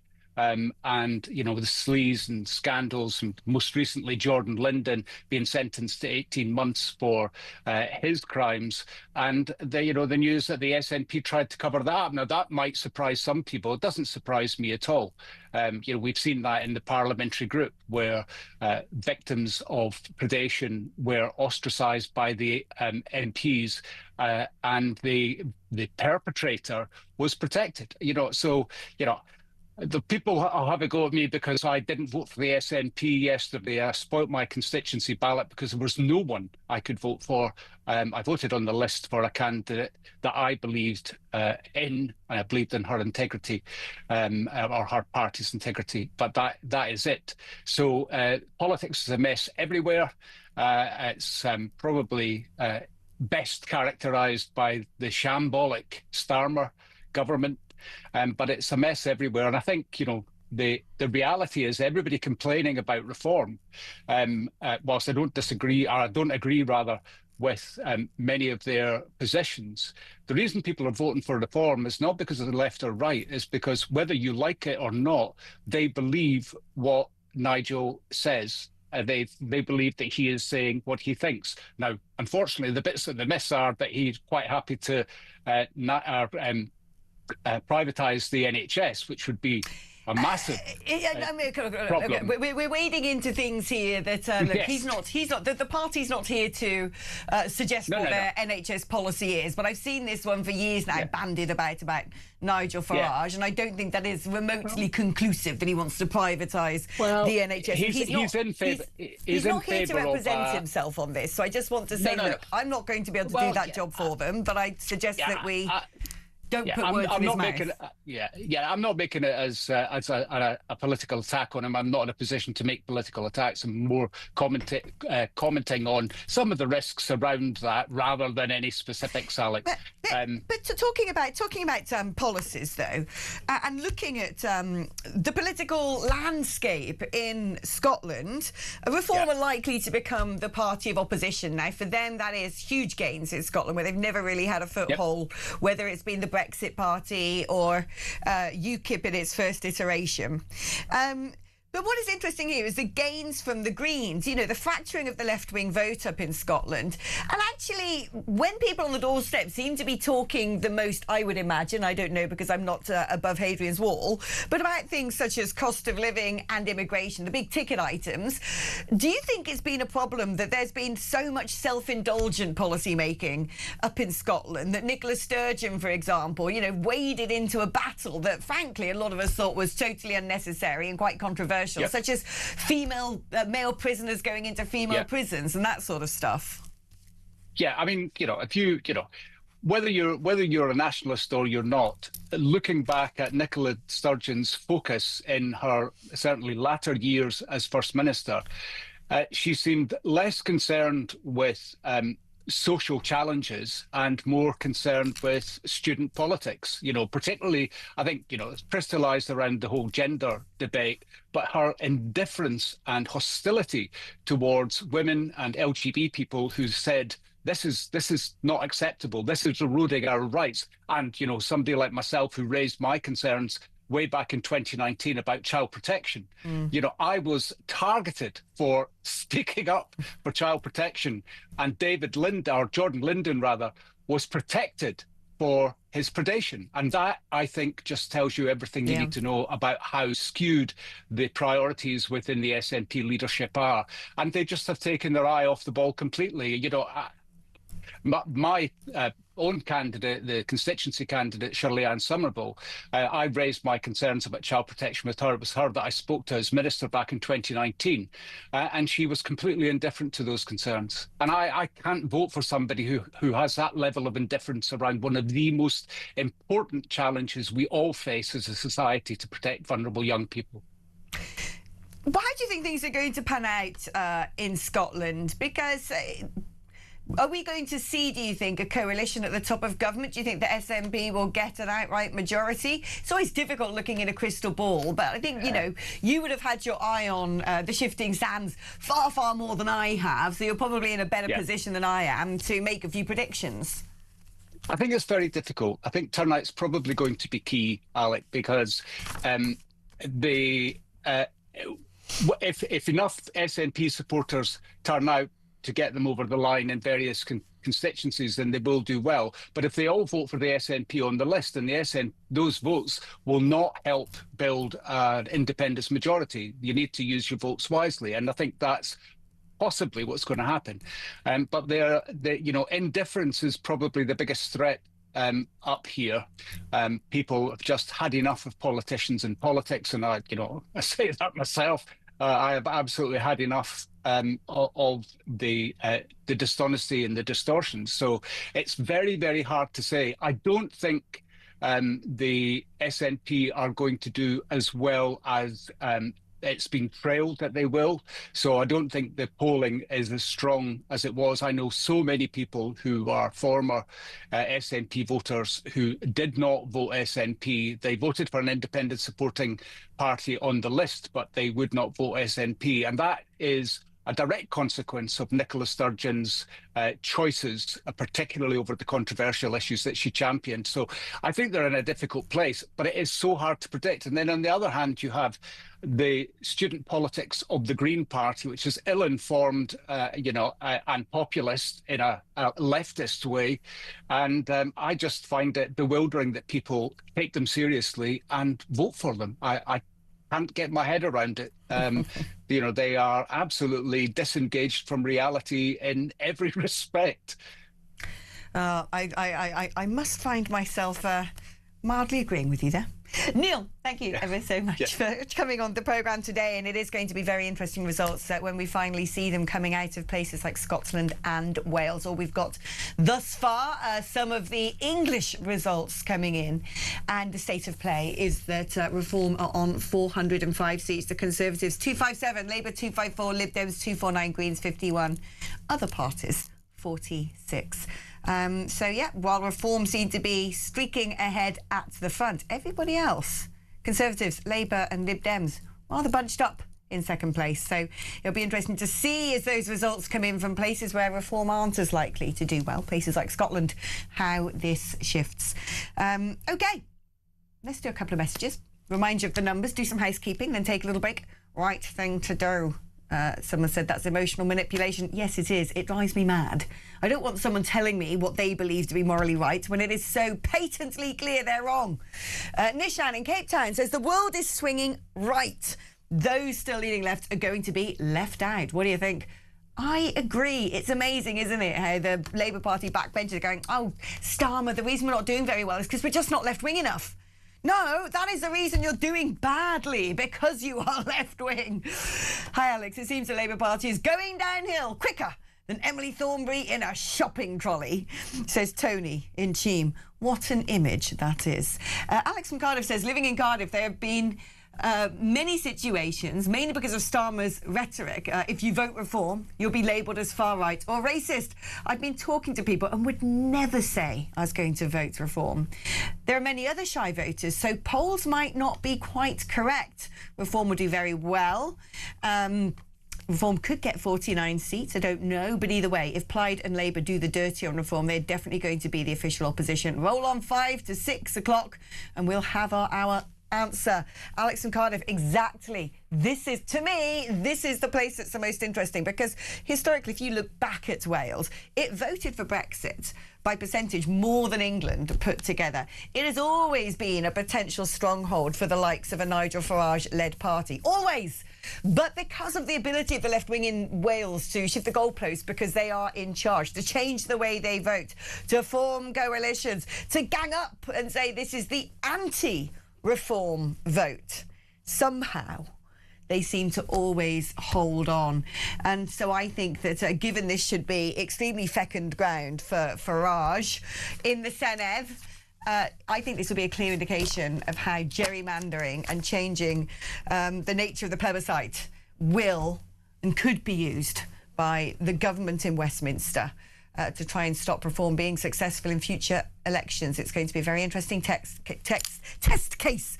So we're going to keep our eyes on that one. In fact, we're talking to the brilliant Martin Shipton, who for a long time was the political editor of the Western Mail, the big national newspaper of Wales, now associated of Nation Cymru. That's coming up at 11:45. So I'm going to be picking his brains about the electoral landscape the other side of Offa's Dyke. But after the break, we're going to be talking about geopolitics. We're going to be talking about what's been going on in Iran, but also I'm going to be asking the excellent Andrew Fox all about the far left and the Green Party and what this might mean in terms of sectarian voting in the United Kingdom. That's coming up after this.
across the UK. On DAB+, on YouTube, on your mobile, and on your side. This is Talk. Hello, welcome back, and let's bring aboard our spaceship of psephology, our good ship Great Britain election results. Mr. Andrew Fox, Senior Associate Fellow at the Henry Jackson Society, former Major in the Parachute Regiment. Hello, good morning, Andrew. Now, let us look at a very interesting thing that's taking place in United Kingdom politics, perhaps for the first time, certainly in my living memory, which is, well, we saw it in the general election, but the concretisation of sectarian voting, particularly through the prism of the Green Party. How concerned should we be about what is going on? Why aren't we looking into where these organisations are getting their funding from, whose interests they might be representing? It's a great question. And look, our electoral integrity is clearly vital to the good health of us as a nation. It gives us something to cohere around as a people, that at least once every few years we get the chance to go to the ballot box and vote in the honest interests of what we think is best for us, our families, our communities and our country. And when you start injecting that sectarian element in, you're voting for what's best for something other than those things, be it your religion, race, background, tribe, whatever it is. And clearly that's a very dangerous change that we've never really seen before in British history. And at Henry Jackson Society, we've recently done a lot of study into the likelihood of sectarian candidates being elected. You've had my colleague Emma Schubart on, who's done great work, and HJS have rebranded their social media as Sectarian Watch for the duration of the election results. But the good thing so far is that although with limited results coming in, so far I checked and we've only found really 6 clearly sectarian candidates who've been elected to councils so far. So that's good, but clearly it's something we need to keep watching throughout the day. And if this trend continues, yeah, absolutely, we need to investigate where these parties are getting their cash from to keep our electoral integrity sound. Yeah, one would think, actually, that the sort of place that could be extremely vulnerable for sectarian results will be the big conurbations, which always take a lot longer to return their results. I'm thinking particularly of certain wards in Birmingham. And I mean, do we have a historical comparison that we can make here? Because I was talking to a friend this morning who said, well, look, you know, if you look at Lebanon, however many decades ago, it was a credible country by and large. It had its problems. It had Islamism. It had terrorism. But what happened was when Hezbollah decided they wanted to start engaging in democracy and start standing candidates, and then they started taking certain areas, certain districts, and they started building strongholds, and the rest, as they say, is history. If we start seeing entire wards in Birmingham move to what they're calling the independent direction, is that essentially a bit of a red flag for the Lebanisation of parts of the UK? Well, we had the exit poll yesterday was suggesting that Birmingham might actually go to reform, so it might actually go completely the other way. So that's not a given. And I would be very wary of the Lebanon comparison. You have to remember the huge influx of Palestinians they had from Jordan after Black Sunday. You have to remember this is all framed against the context of significant conflict with Israel, both from the PLO and then subsequently from Hezbollah. And so there is a number of factors in Lebanon that don't apply at all to the UK. So I'd be very careful of that comparison. But clearly, it's not great if we have enclaves within our country that vote solely along ethnic or sectarian lines, because that is not how our democracy is designed to operate. But you might also make the case, particularly at the general election, that our first past the post system actually does us a big favour in that sense, because it becomes far harder for these smaller minority blocks to gain any meaningful power under the first past the post system. So there is an inherent strength in our electoral system that's built in, hopefully, to help us mitigate the effects of things like this. We've heard from the left wing now for a long while, whether it's in the United Kingdom, whether it's about Brexit, whether it's about Nigel Farage, whether we've seen it in America as well. Russia, the long arm of Russia, the Kremlin interfering in elections. They're the ones who are really calling the shots and forcing certain outcomes. And yet news constantly shows us that if we're going to be alive to interference from any country, it's more likely to be China. We know that a civil servant who is a dual national was essentially working on behalf of the Chinese Communist Party, a bit like sort of police over here, monitoring dissidents. We know as well a UK immigration officer was among 2 men guilty of working for Chinese intelligence. We saw the Labour Party, do their bit to collapse that potential trial of Chinese spies. We've seen Chinese spies connected to the Labour Party, and we also see a Labour Party who are really building a very close and very friendly relationship with Beijing, making multiple ministerial visits out there, allowing them a mega embassy. The list goes on. Do we need to start having a conversation about whether, if anybody's fiddling around with our politics, it could well be coming from the Far East? Yeah, and look, interference in our politics and our societies isn't new. It was something the Soviet Union tried to do for a very long time during the Cold War. But what we have in 2026 that we didn't have prior to 1989 is social media and the way that information can fly around the world in 10 seconds flat. And now we have to start considering the impact of AI as well, and how easy AI makes it for malign foreign actors. It doesn't matter if they're Gulf states like Iran, if they're Moscow, if they're Beijing, it doesn't matter who. It's now very, very easy for them to insert narratives, false information into our information ecosystem. And what we really need to do, I think, is make sure that we are resilient as a society against this, no matter who it is, be that China or anyone else.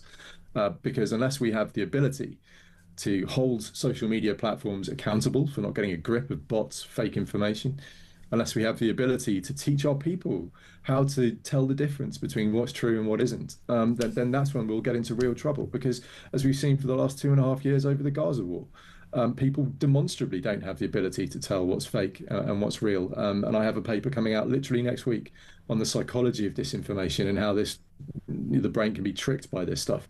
And more importantly, what we can do to make sure our societies are resilient when foreign malign actors are trying to impact on our politics. Oh, I'm looking forward to that, Mr. Fox. I've been doing a little bit of digging into stuff like that myself. I've got quite fascinated by misinformation and hostile actors and how they can manipulate us and sort of conduct psyops on our own soil remotely. So do make sure when that paper's published, you know where to come. You know who's going to want to interview you first.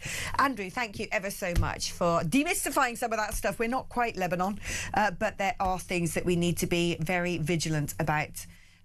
Should we do a couple of calls now? Because I haven't done any. Well, we've done one so far, but we need to get through a lot more, don't we? Because this is democracy in action. Let's speak to Matthew, who's in Warrington. Good morning, Matthew. Good morning, Alex. Lovely to speak to you again. Well, the silent people have spoken, haven't they? You can see the wave of reform coming through and the shockwaves it's sending. The Greens have crawled back under the rocks where they belong. But if you're the CEO of a business and it's been failing for 2 years, surely you just can't stay there. If your boss was failing and viewing listeners' numbers were dropping, he couldn't just keep coming out going, oh, well, I'll just move the presenters around and it'll pick it up somewhere and we'll change to the listener's audience. If you're not listening to politics and talk and playing music, he's got to go, hasn't he? He's just lied. He's not fit for the job. He's not fit for purpose, and he's been failing from the minute he sat down. And you're going to see in the next week or two all the MPs realise that in 2 years' time they're going to be on the rock and roll because they're going to have no jobs and the knives are going to be out. And he's a dead man walking. He's got to be. He can't stay. He can't just say stay in there. As much as Reform would like him to stay there. But do you want him to stay there, though? I mean, because that's the thing. If it's not Starmer, what on earth are we going to have instead? But if they put anyone else in, the banks are going to pull the plug. They're just going to pull the plug, and the country's just going to come to a standstill. And there's going to be Farage was right. There will be a general election in 2027 because there's no way the money men are going to let Ethiopia go into power, or Millipede come into power, or anyone else come into power. Who's Ethiopia? Yeah, when she said, I'm invested in Ethiopia, Libby Rayner. Oh, okay. Also, these nicknames are coming thick and fast. I can't keep up. No, I've got to invest in Ethiopia. But, Jezza makes a joke of it every now and then. So, I just think that the time has come now. We've had enough. We realise what we get, and the British public and the British, and that's the Welsh, the Scots. They're going to voice their opinions now, and watch the soap opera begin, because he can't just keep coming out, well, I'm sticking by it. Well, it certainly keeps people like me entertained doing the day job. Matthew, thank you ever so much for your call. Do you know, I've actually done a little totting up while sitting here about the left versus the right. If you club together the votes of Reform and the Conservatives, and then on the other side, Labour, Lib Dems, the Green Party, you are looking at the right wing leading by quite some margin, 668 seats to the right wing to 554 to the left. There you go, Starmer. That's your clear message from the British public. Let's speak to Stuart in London. Hello, Stuart. Good morning, Alex. I'd just like to let everybody know I've met Alex at a private dinner. She's exactly the same in private as in public. She's a fantastic person, and she will make a brilliant MP and minister. Oh, well, that's a nice thing to say. You know, when people see me in the real world, they go, oh, you look much younger and you're much shorter than I thought. I didn't think that. You're just a fantastic person. We sat right next to each other at the Horse Guards, if you remember. Ah, yeah. Oh, well, nice to be reacquainted with you, Stuart. Yeah. Now, what do you make of these results so far? Well, I look at it, and I think since 1997, you had 1997 to 2010, you had Labour, 2010 to 24 Conservatives, 2024 Labour. Between them, they have destroyed every aspect of our country. They're economically illiterate. Our education system's on the floor. The kids they're not even taught to speak properly. They can't to independently think or analyse anything.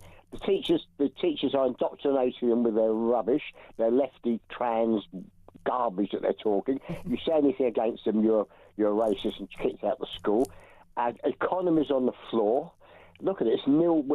Actually, if you take it per capita, we're actually in negative figures. We have no army, no air force, no navy. And yet people are still voting for them.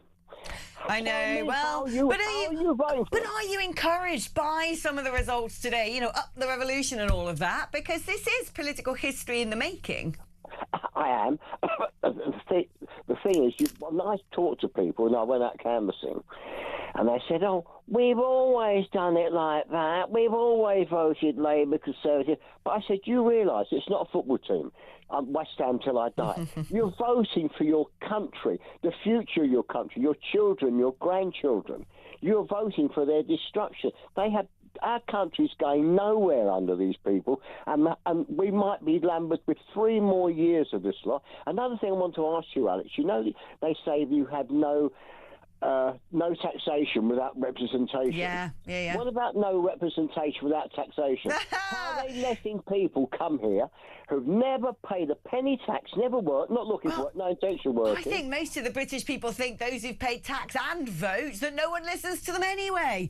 But maybe the tide is now going to change. Stuart, it's lovely to be reacquainted, and let's hopefully we'll bump into each other again soon. That's Stuart in London. Got to go to a break now, because I cannot wait for the next interview, because I'm fascinated about what might be going on in Wales, because I think it's going to be very indicative of what could happen for a future general election in the country. And we've lined up a guru. Now, if you're from Wales, you could well have heard of Martin Shipton. If not, just take my word for it. The man knows Welsh politics better than anybody living and breathing on this here planet. So we're going to get the latest from him and his expert analysis just after this.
across the UK. On DAB+, on YouTube, on your mobile, and on your side. This is Talk. Hello, welcome back. A little bit of breaking electoral news for you, which is that the Green Party has seized control of the Hackney mayoralty in London. Zoe Garbett has been announced as the new mayor of Hackney. So there you go. The Greens are beginning to take bits and bobs. But I want to focus on Wales now. We are yet to have any results out of Wales, but the reason I want to focus on Wales is because I think it provides a very important backdrop to what could come to pass in the United Kingdom. We're joined by the brilliant Martin Shipton now, who knows Welsh politics better than anybody on planet Earth. Great to be reunited. It's been a long time since we've had a chit-chat, Martin. Now, talk to me, because you are, in my mind, the guru of these matters, about things such as how voting has changed in Wales, because back when I used to live there, it was first past the post with the regional lists, but that's been sort of torn up, hasn't it? And we've moved to a system of PR. Has that been done, or is that now going to help keep Labour potentially in government, albeit as a junior party to Plaid? Hello, Alex. Well, it's very good to see you. Haven't seen you for some time, but always enjoy our chats. Well, now, I think the first thing to say, of course, is that what's going to happen today, and they haven't started counting the votes, they didn't start counting the votes until this morning, is really going to be, from Labour's point of view, absolutely cataclysmic. What people need to understand is that Labour has been the biggest party in Wales since as long ago as 1922. And whenever there's been a national election, general elections that took place from 1922 onwards, and then we had devolution in 1999, Labour has always come out on top. So that is the sort of backdrop to the situation, and there's going to be a massive change today. And as some of your listeners may be aware, there has actually, for quite a long time, been dissatisfaction with public services in Wales. When devolution happened in 1999, a lot of people thought that it was going to lead to improvements in the health service, improvements in the standards of education and the economy for Wales, because Wales has sort of lagged behind England and the UK as a whole for quite a few years since the closure of the coal mines and heavy industry and that sort of thing, and it's found it difficult to actually get a new niche, as it were. But for many years, Labour in Wales was able to, shall we say, hide behind the fact that there was a Conservative government in Westminster. So obviously there was a Conservative government in existence for 14 years, and the narrative that Labour in Wales used to get across was that the reason why these improvements that people wanted haven't taken place is because we've been starved of money by austerity policies which have been imposed from Westminster. And that was, from an electoral point of view, quite a successful narrative that they put across, and people continued to vote Labour and they continued to win.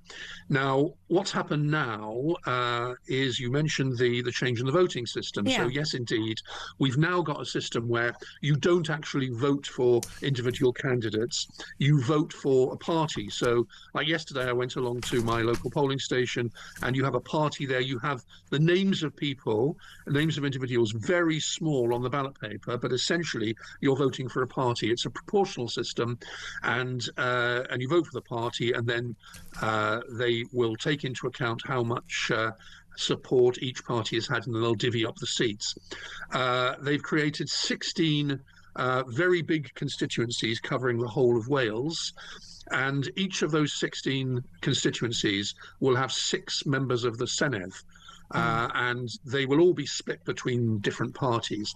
But actually, what has happened is that since the general election in 2024, as was the case in England and Scotland too, for that matter, the popularity of Labour has gone through the floor because people have been disillusioned. People were disillusioned very quickly for one reason or another with the way that Keir Starmer was running the country, and the failure to deliver, and various strategic mistakes that were made very early on, and so they didn't have much of a honeymoon period.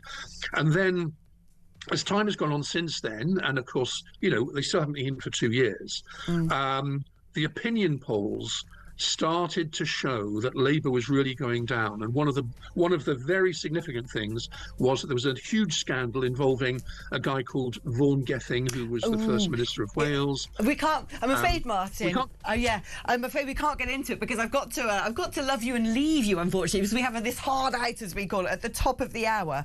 But it's fascinating results coming through there. They're not out yet, but that is the one to watch, in my opinion. Anyway, don't go anywhere because we're back with more after this.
Across the UK, on DAB+, on YouTube, on your mobile, and on your side.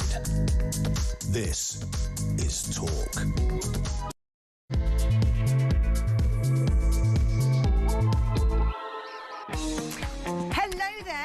Welcome back. Sorry we couldn't speak longer to Martin. I really wanted to try and get under the bonnet of how much the change of the voting system is going to help or hinder the left-wing parties in Wales. Because, like I said, I'm sorry, guys, I don't want to burst your bubble, but I think that one thing is true. The Labour Party are going to look at these results. They're going to think, we are a little bit up the proverbial creek without a paddle come a general election. So what can we do to save our skins? And it seems to me that they might be looking at bringing in proportional representation, extending the franchise to 16-year-olds, extending the franchise to migrants, perhaps. Don't know. But they're certainly not going to just take this lying down, are they? And so looking at the results as they come in, particularly in Wales, who has changed their voting system, I think could be quite indicative of the sort of tactics the Labour Party could employ when they wait to make their next move after the dust has settled. Meanwhile, the Green Party has won the Hackney mayoral election. It is the Green Party's first mayor down in a London borough. They have, of course, had Mayor of Brighton before. But also big news emanating from the east of the nation is that Reform has actually won control of Essex County Council. Reform picked up the 39 councillors needed to control the local authority, which has 78 seats, when there was still 24 seats left to be declared. I don't think that comes as a surprise to anybody who follows politics. Essex, of course, is where Clacton upon Sea is, which is Nigel Farage's constituency, always been a very Brexity voting part of the country. Very reformy, very turquoise. So that, I think, endorsement to the growth of Nigel Farage's outfit over there. But let us mop up all of it. Let's look at the bigger picture and what this might mean moving forwards with one of my favourite pollsters of them all, the excellent Lord Hayward, who's also a Conservative peer. Great to have you on, Robert. Now, great to have you on as well. Thank you. Thank you. Great for us to be together, the dream team, here to provide the best expert analysis. The West Country brothers and sisters. That's right, there we go, the Gert Lush analysis coming your way. Now, I must admit that the thing I'm fascinated by, and I keep saying it on air so far today, because I've not really heard anybody else talking about it, so I like to always be a little bit unique in the way I focus upon things. I'm fascinated, in particular by Wales, because they've had a change in the way they vote. They've moved to this sort of system that we had during the European elections, these sort of bigger regions under PR where you vote for a party and then they allocate the seats based upon how well that party's done. And I wonder in Wales whether at large that ends up helping reform, certainly helped them during the European elections, or does it actually end up helping left-wing parties, particularly if they campaign on the basis of vote us to keep reform out? I think it helps the party that is marginally... The change to a PR system is intended to ensure that all parties have a voice in some form or another. People who are popular, but only marginally more popular than others, in this case, you're talking about Wales, Plaid Cymru could probably on that basis score a very big victory if it was just first past the post. Although in the valleys, the indications are that Reform would probably win quite a few seats. It's dangerous to change a system to achieve a certain objective. Labour changed the system in Scotland, and what happened? They produced a system which they thought would ensure that the SNP never won, and the SNP has gone on to win and win and win again. In Wales, they've changed the system because they recognise, this is Labour changed the system, because they recognised they were becoming unpopular. And to be honest, what's more unpopular than the Labour Party in Wales? The change to the voting system, because people just do not like it. It's interesting. So do you think that, because I've often wondered this, you know, I'm a cynic, but I'm also a wily old fox, and I've been around in politics a fair while, nowhere near as long as you, no offence. But I was going to say, we won't discuss age or duration. But yeah, but you're like a fine wine or a good cheddar. Aging suits you.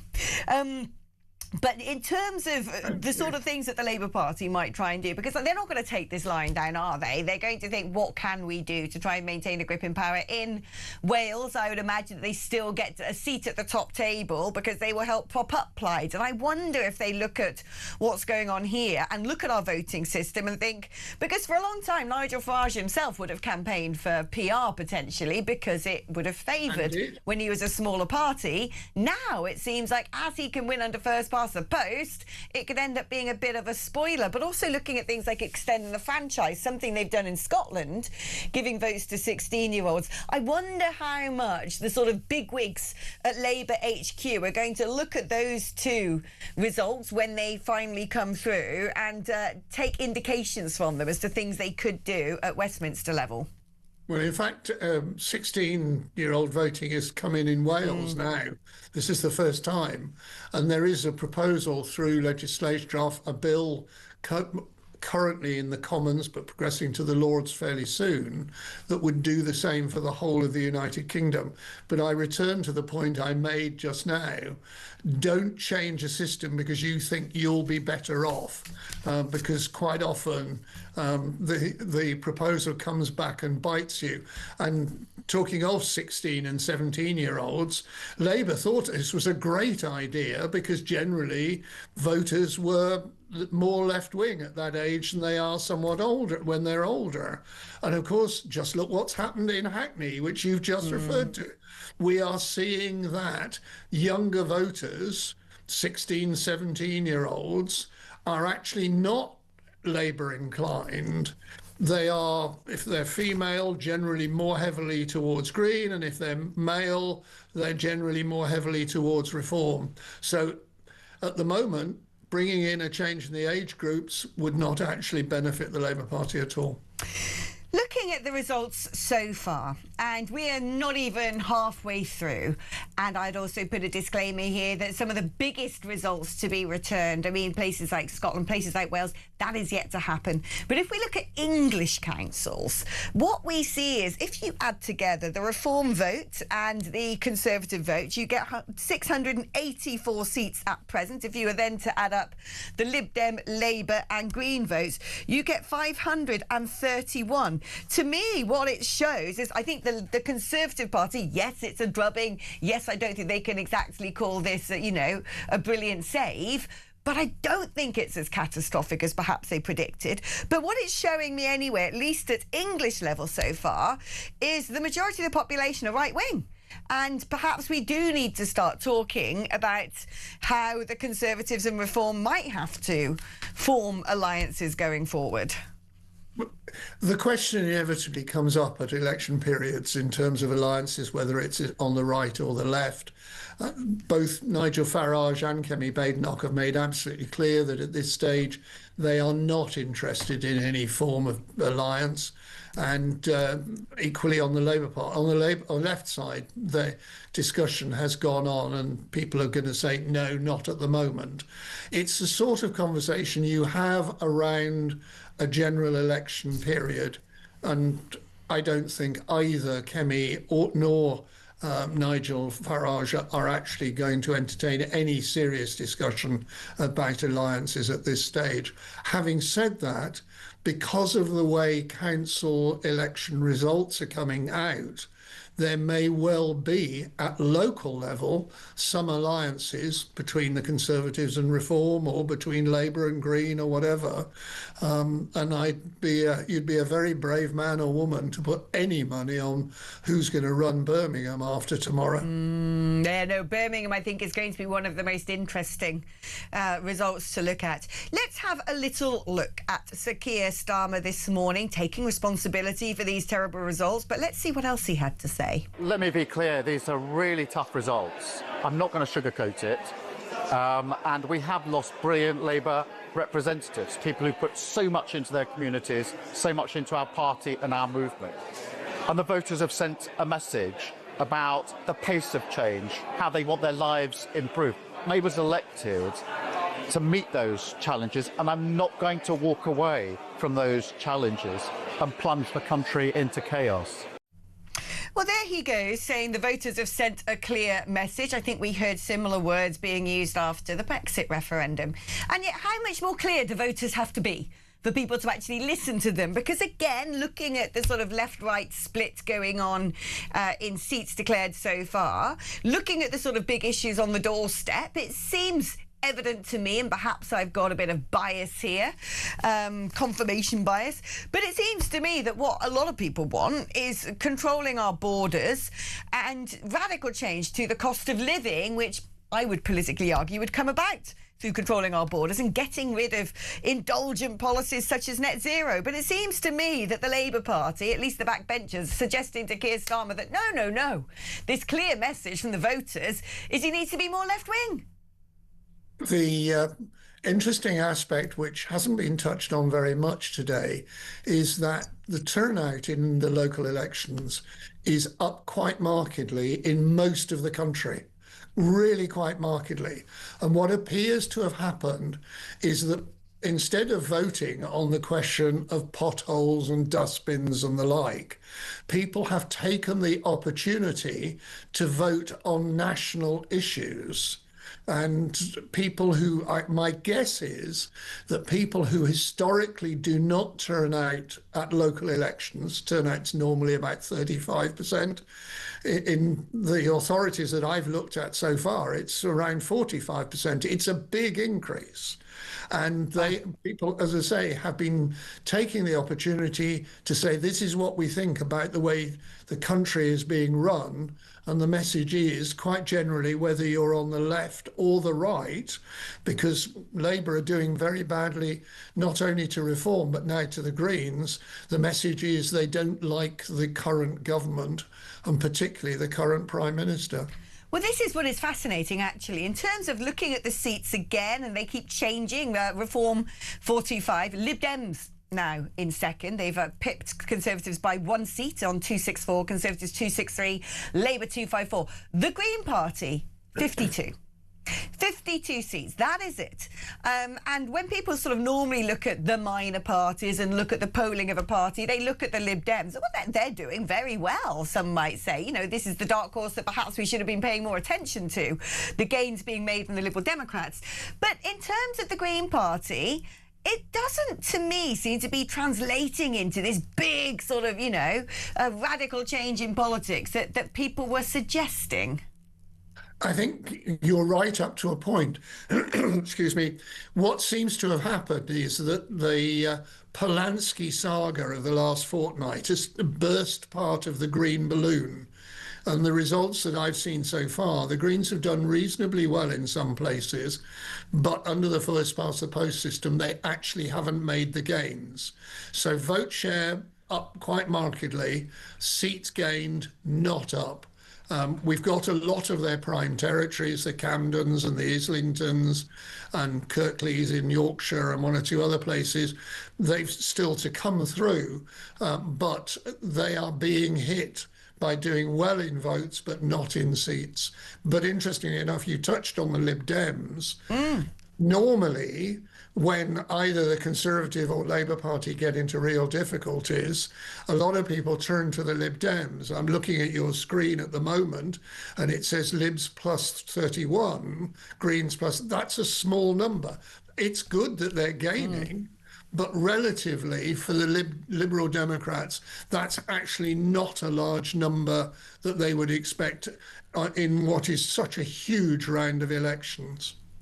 I mean, would you say, if we sort of mop up, I've had to put my bins on to look at those numbers, if we are to look at, because I've got in here my total seat count and they're up there on my screen, is the sort of shifted I've got number. 3 screens on as well. So. It's like being in Cape Canaveral here. I've got various things. I've got messages. I got you there. I got, you know, changes in vote share there. I got seats here. I feel like I'm some sort of, you know, I've got to start hopping around on a map in a minute.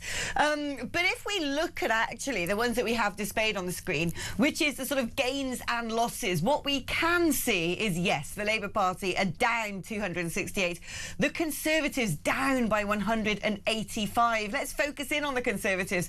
Kemi Badenoch has been framing this as saying, we are coming back. Really? That doesn't look like coming back. If you look at the results, there are 2 halves to the results, or not quite halves, but a lot of the Conservative losses are like Essex, to which you referred at the start, which, as you said, was no great surprise. And you've got Suffolk and Norfolk to come, where there will be similarly large losses. Those were fought on 2021 boundary issues. That was Boris Bounce. That was the best of years for the Tory party in many a long year. So that we expected big losses against that. The Conservatives have lost against 2022 in some cases, but they clearly are making progress in those results that we've seen in much of London and some other places. The better results, although inconsistent, seem to be in the south, and definitely not got to the north. And I think we will see in Wales and Scotland it's not got that far either. Let's have a little listen to Kemi Badenoch speaking earlier. We need people to know that hope is coming. The Conservatives have to come back because, my goodness, this country needs us. We are coming back to fight for our high streets. We are coming back to fight for hard-working people. We are coming back to fight for businesses. We are coming back to fight for veterans, for parents, for farmers. We're coming back to stamp out anti-Semitic hatred on our streets. We are coming back to deliver a stronger economy. We're coming back to deliver a stronger country. And we are coming back to get Britain working again. Thank you, everyone. A very sort of impassioned speech there, sort of the energy and the off-the-cuff press conference that you'd see typical of Nigel Farage, who instead looks sort of more statesmanlike and subdued today in his address to the press earlier. But is this Kemi Badenoch finding her feet? You know, she's been the leader of the Conservatives for coming up to a couple of years now. She didn't really have a sort of come out the starting blocks or sort of guns blazing from the offset. I remember saying, well, give me time. I'm not just going to announce all my policies now. We've got to figure them out. That is not the way we're going to do things. And yet she does seem to have garnered a bit more energy, perhaps from the sort of privilege she has of being leader of the opposition, from being able to have punch-ups at Prime Minister's questions. Are we seeing her now sort of, you know, start fitting the suits, if you get what I mean? There's no question that her personal ratings, particularly amongst Conservative voters, have risen quite markedly and continuously since about last September. And that, as you say, that was vibrant, it was assertive, it was determined, and that's what the public is liking. What's also interesting is that her favourability ratings amongst reform supporters has moved into positive territory this month for the first time ever. So she's moving up on that side. And ironically enough, if you were choosing the most popular leader for the right, as measured by favourability by voters on the right, that would be Kemi Badenoch and not Nigel Farage. Talking about Nigel Farage, and I was saying he sort of seemed a lot more, rather than sort of the big pint and the big smirk and the, way we're winning everything brilliantly, hurrah. Yeah, I think a more poised Farage this morning, but let's have a look. It's our first win of a borough in London, and that in some ways goes against the trend, because the pattern that's emerging over the country is that Labour are being wiped out by reform in many of their most traditional areas. And what you're going to see later on today is the Conservative Party being wiped out in their heartlands like Essex. So London goes a bit against the trend in that the Conservatives and Labour have held up in some of the other boroughs. But I think overall what's happened is a truly historic shift in British politics. We've been so used to thinking about politics in terms of left and right. And yet what Reform are able to do is to win in areas that have always been Conservative, but equally, we're proving in a big way, we can win in areas that Labour have dominated, frankly, since the end of World War I. I mean, that's interesting, isn't it, Robert? In terms of Nigel saying, look, we can take Labour seats, we can take Conservative seats. When the Conservatives are faced with the difficulty of where do they move to cover up whom? Are they sort of going to have to move to a sort of more polite, central, you know, middle-class elite dinner party chit-chat to fend off the Liberal Democrats? Or are they going to have to get, you know, down and dirty with strong rhetoric around immigration to fend off reform? Both Labour and Conservative are facing that issue as to where they appeal to their voters, what message are they going to convey. If one looks at, and again, it's on partial results, the national equivalent vote share from 2025 to 2026 shows a marginal decline for Reform and a marginal increase for the Conservative Party. It shows a further decline for Labour. Now, under those circumstances, and the fact that Kemi's favourability ratings and her message appears to be getting through more and more, she will probably continue, she'll say, continue as we are for the moment, and let's look at it in a few more months' time when we've developed policies further, because it's difficult to change at this stage. And I think it wouldn't be welcomed. It would just be a battle of whoever's shouting loudest between Nigel and Kemi. So I think both parties will probably continue as they are for the next few months. And sorry, if I can add, sorry, Alex. No, anything you want to add, it's the floor is yours. both of them will sit back and revel in what will inevitably be a massive internal dispute for the next few months, arising from the awful results which Labour are witnessing today in their utter heartlands, whether that's in the north of England or Wales, which is where the Labour Party started, and also in Scotland, where they should be able to tackle the SNP, and we will be seeing that they've totally failed. I'm pretty sure later on you'll be indulging in a nice pint of warm scrumpy with a side serving of Schadenfreude. It's been fantastic, as per usual, having you on the show, Lord Hayward. Right, OK. Should we do a quick call? I don't know, because I've just lost Ted, my producer. No, we're going to have a break first. Thank you, Sam. We're going to have a break first, and then we're going to be doing some calls and messages just after.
Across the UK, on DAB+, on YouTube, on your mobile, and on your side. This is Talk. Hello and welcome back. Well, here is what you need to know so far about these elections. Labour have lost control of 9 councils and more than 250 seats in England. Reform have won more than 400 seats and 3 full councils in England. Starmer has said the results hurt.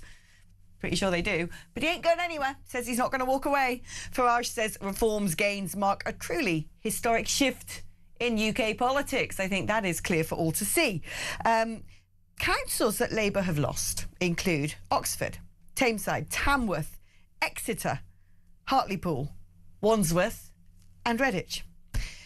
Councils Reform have won a Havering, Essex and Newcastle under Lyme. Now, the Conservatives have lost Hampshire, but they gained Westminster, which turned Labour in the last round of elections. They've held on to Fareham, Harlow and Broxbourne. Badenoch has said the Conservatives are coming back and that there are signs of renewal.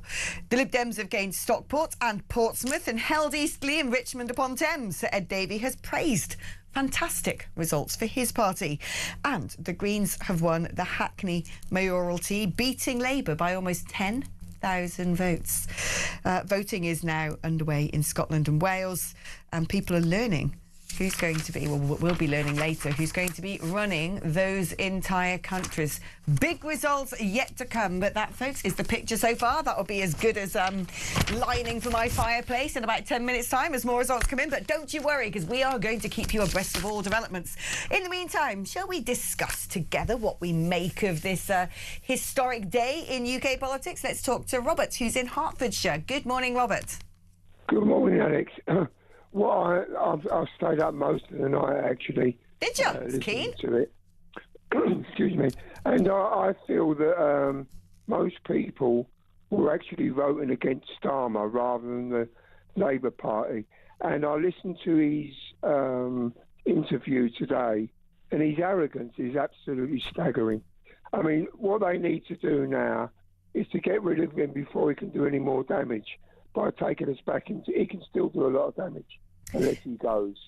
But I mean, is there not a fear, perhaps, that everything's a little bit on thin ice at the moment? We're dancing on the edge of a precipice when it comes to the state of our economy, government gilt yields, mass migration, community tensions, increases in crime. The list goes on and on and on. Is there not a risk, actually, that if we end up having yet more parlour games, yet more who's going to be the leader of the Labour Party? We had it with the Conservative Party, and we know what happens is markets react to that uncertainty. Given the fragility of everything in the United Kingdom at the moment, do you not think that he might have a point by saying, well, look, if I step down, we're actually going to be plunged into chaos? Because Nigel Farage is saying that. He's saying if there is, you know, a Labour Party leadership election, the markets are going to go haywire and it could precipitate a whole new general election. Well, yeah, I don't think it'd go into chaos if we go into a general election. I don't think anybody at the moment, regardless of the posturing by Rayner and Andy Burnham, I don't think anybody's really queuing up to take that job over. What he should do, Starmer, is muck the country up in 2 years. He should resign and call the general election. That's what he should do. Do the right thing. Fall on your sword. I love the fact he used his own language as well, because it's the right thing to do. Well, let's see. He's come out and said he ain't going anywhere, and I don't think he's a man for turning, if I'm honest. Well, he is. He makes a lot of U-turns, but I think he is a bit of an obstinate character, isn't he? And I don't think he intends to go anywhere. But let's see, because we are going to have a whole host of psychodrama, no doubt, especially, I think, when the results of Scotland and Wales come in. OK, we're going to be taking a short break, but talking about the Labour Party being in crisis. What is the correct direction of travel? Because Starmer seems to think that the voters have sent a very clear message. They don't like the pace of change. What does he mean by that? And what's he going to do about it? Is he going to be tantalised by the siren calls of the backbenchers who say, no, you're going too right-wing. That's the problem here. You've got to get rid of Shabana Mahmood. What's she talking about? Tightening up immigration, changing things like leave to remain to 10 years. As Angela Rayner said, that's not a British thing to do. Or is he going to, I would suggest, listen to what the voters have said again and again and again, and start to adopt perhaps more Blairite policies? Perhaps say, well, look, I know we've got a lot of leftist backbenchers, but actually looking at the distribution of these seats, looking at right versus left, looking at the calls on the doorstep for political change, I'm afraid we're going to have to do things that aren't really in Labour's DNA. We're going to be speaking to Lord Falk's Labour peer and former minister under Tony Blair after this.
across the UK, on DAB+, on YouTube, on your mobile, and on your side.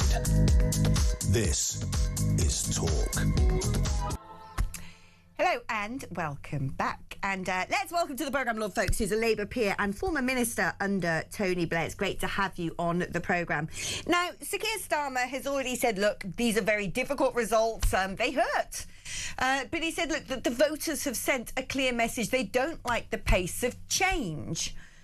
What does he mean by that? Because it's clear that voters have sent a clear message, and it's clear the message is we don't like what you're doing.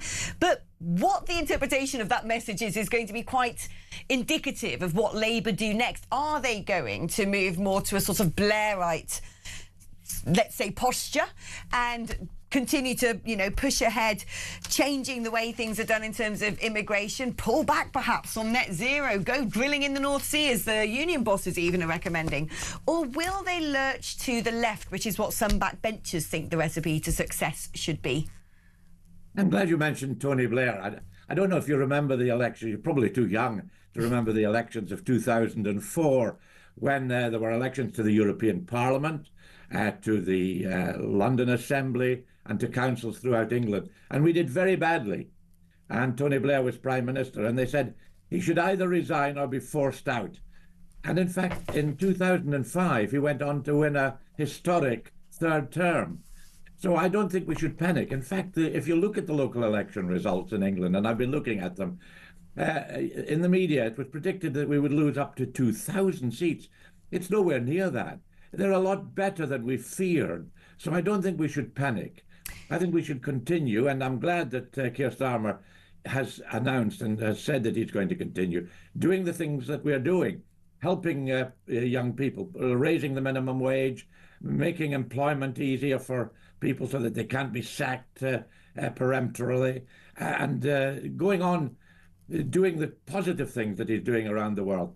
You know, Keir Starmer is very well respected by leaders of other countries. And I think it's because there's relentless attacks in the media, which are controlled, many of them, by multimillionaires living in tax havens overseas. And they want to get rid, not just of Keir Starmer, they want to get rid of a Labour government. Well, they're not going to. I think we're going to go on and win the next general election with Keir Starmer doing the kind of positive things that we've been doing. In terms of, is this going to now change the dynamic, the mood music, the tone of the Labour Party into whether they continue to talk tough? We saw Shabana Mahmood brought in as Home Secretary to, I think, really shake things up in terms of the Labour Party's posture when it comes to things like immigration, which has got to be in the bonnet of various Labour Party backbenchers. Now, the big question I have is whether that is going to be the direction of travel. When you talk about Sir Keir Starmer delivering, is it going to be sticking by his guns and saying, no, this is what we've got to do, regardless of what some of the new intake of backbenchers might be saying? Or might he be pressurised into changing tack and actually going down more the direction of, say, the Green Party to cover off them? Well, I mean, if we're going to look at it in terms of a fork in the road, is he going to take the left one or the right one? I don't think it's quite as simple as that. I think you have to look at each issue individually, separately. And I think on immigration, we certainly do need to have a proper, clear policy on immigration. And that is to stop the people who are coming over illegally and work harder on that, much harder, to stop them coming over. I'm getting a lot of people expressing to me concern about illegal immigrants working in the United Kingdom and not being checked by police, and that needs to be done.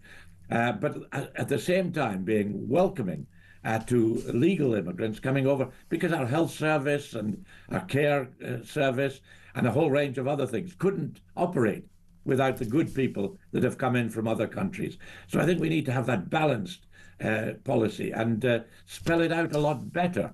I think one of our problems is not that the policies have not been good. They've been right, but we haven't got them over. We are not getting the kind of coverage, and we need to project better. I keep hearing people saying, what we need is another Alistair Campbell.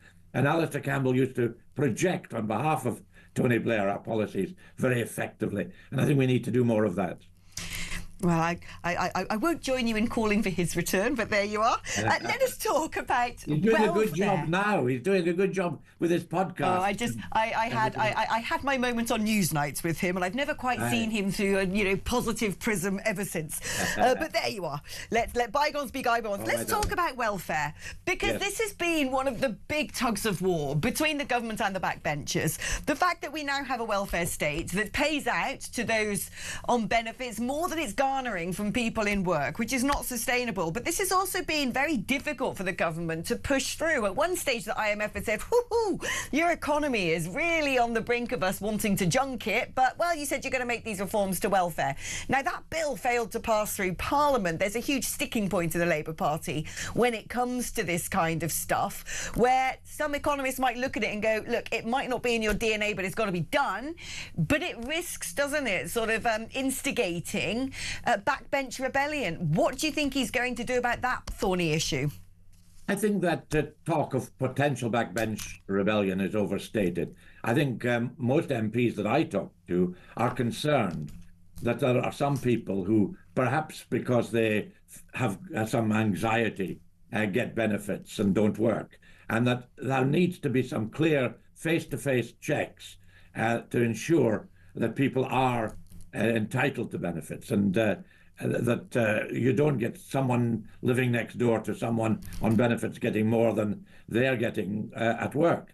So I think there does need to be some consideration of that. And I don't think that Labour MPs will object to that. They want to see more money spent on defence, for example, but not taking away from people who are entitled to benefits. People who are entitled to benefits should still get them. So I think we are in a positive situation. And if you look, interestingly, today at the markets, because Keir Starmer has said he's staying on as Prime Minister, they've gone up.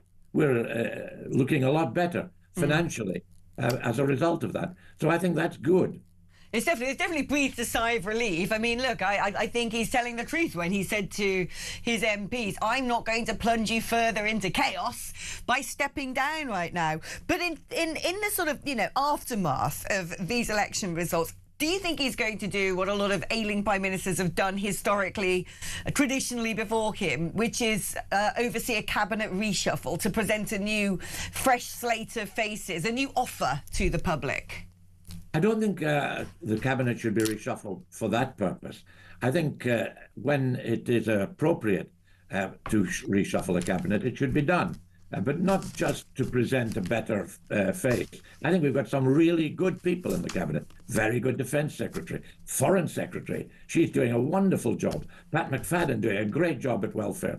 We've got some really, really good people. So I think there should only be a reshuffle if there are some people who've done well, but the time has come. When I was a minister and Tony Blair said to me, I'm afraid I'm going to have to let you go, I said, well, I think that's the right thing. Bring in someone else. Who do you think people might don't normally be? say that, you see. Who could face the chopping block? I mean, the two names that spring to mind, one is Ed Miliband, only because I say that because when the Prime Minister was asked about net zero before and drilling in the North Sea, he very clearly stated, well, that is the Energy Secretary's purview. And I thought to myself, well, you get to decide who the Energy Secretary is.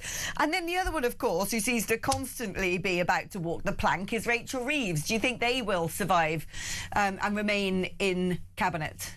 Well, with respect, I'm not going to get into that. It's not for me to make those kind of judgments. That's a judgment that the Prime Minister will make if he has a reshuffle. And there's no need, particularly, to have an immediate reshuffle. And I think he should. We've got a King's speech coming up. And I think we're going to see some really radical things in the King's speech. For example, I would like to see a reform of the House of Lords, where I am. I feel it's entirely wrong for a second chamber of a democracy to be non-elected. And I want to see the House of Lords replaced by a Senate of the nations and regions, indirectly elected by the three countries and the regions of England. That indirect election would give us some degree of respectability and accountability, but not challenge the primacy of the House of Commons. That's one radical thing I'd like to see in the King's speech. And I hope there are other radical things that we'll see as well. And I think I don't think that the media have realised that the King's speech is next week, and it is going to be a big event. Oh, there shouldn't be a reshuffle before that. Yeah, no, don't you? I know that King's speech is coming. I was going to say I'm looking forward to it. Journalistically, I'm looking forward to it. Now, talking about radical things, Zach Polanski. He's recently been doing interviews, and he said, my message to Keir Starmer is it's time to go. The country has clearly rejected you in the local elections.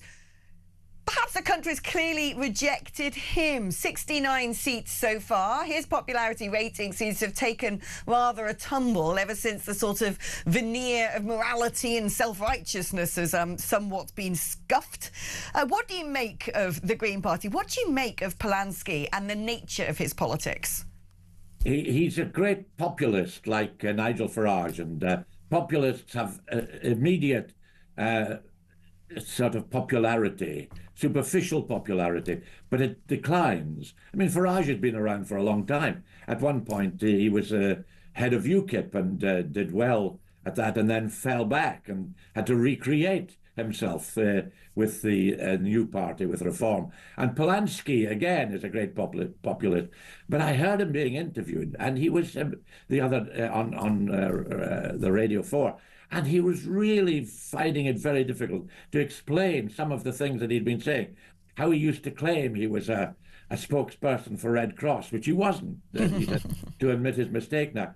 When he used to argue that through hypnotherapy, I think, that he would enlarge your breasts. Alex, I hope you didn't go anywhere near it. I'm sure you didn't need to. But these kind of things really have exposed him. But it doesn't look. We can look at him as we can look at him as a bit of a joke character, and I think too much the media have done this. You know, that, oh, isn't he lovely? Oh, isn't it trendy? Here he is dancing with a load of gyrating men in leather chaps on a stage in Trafalgar Square.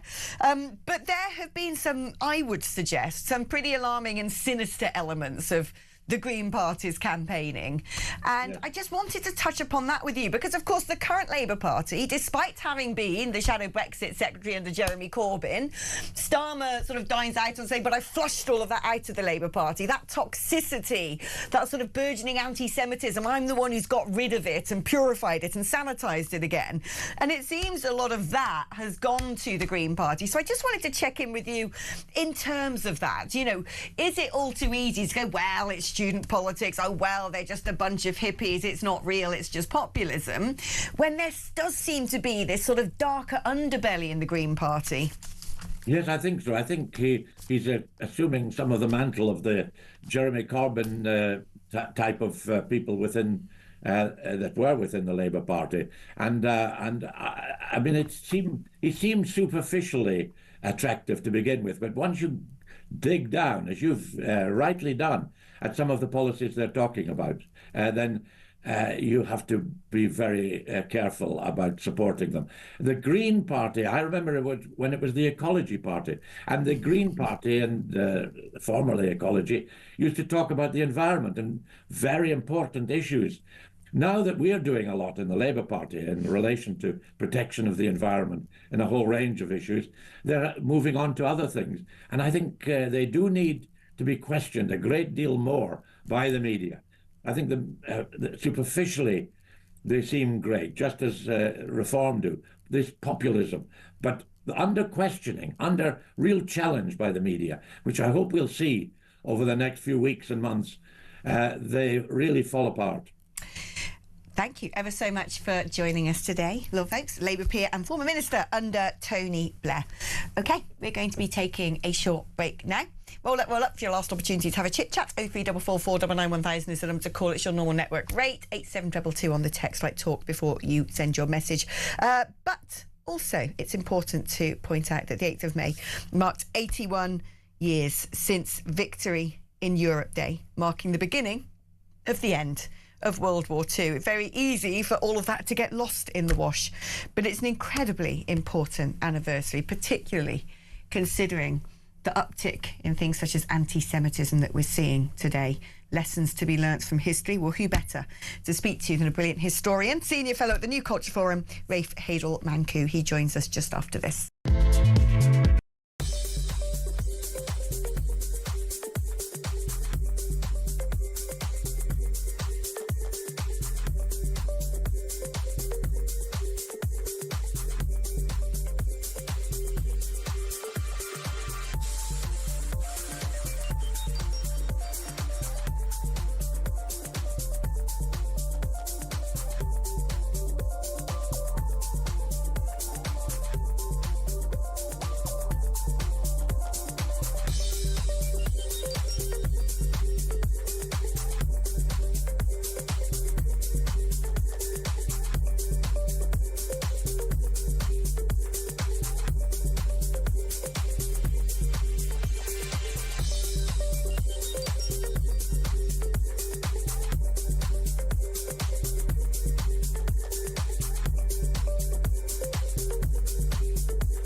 Across the UK, on DAB+, on YouTube, on your mobile, and on your side.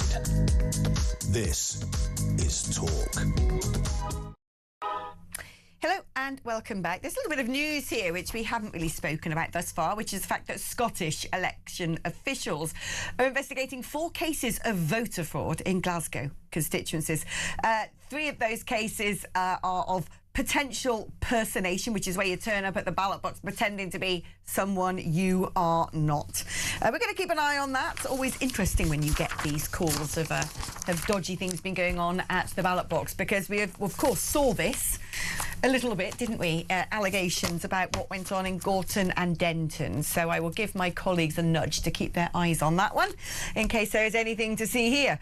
Right. Now, 8th of May was the 81st anniversary of VE Day. We're joined by the wonderful Rafe Hadel-Manku to talk about that. But before we talk about VE Day, let us, because it is big election results day today, let's talk about the historicity of this moment, because when you look back through cycles in history, you can see these huge changes that take place from sort of one evolution to the next as you go through a digitization era. Before that, it was a technological era, industrial revolutions.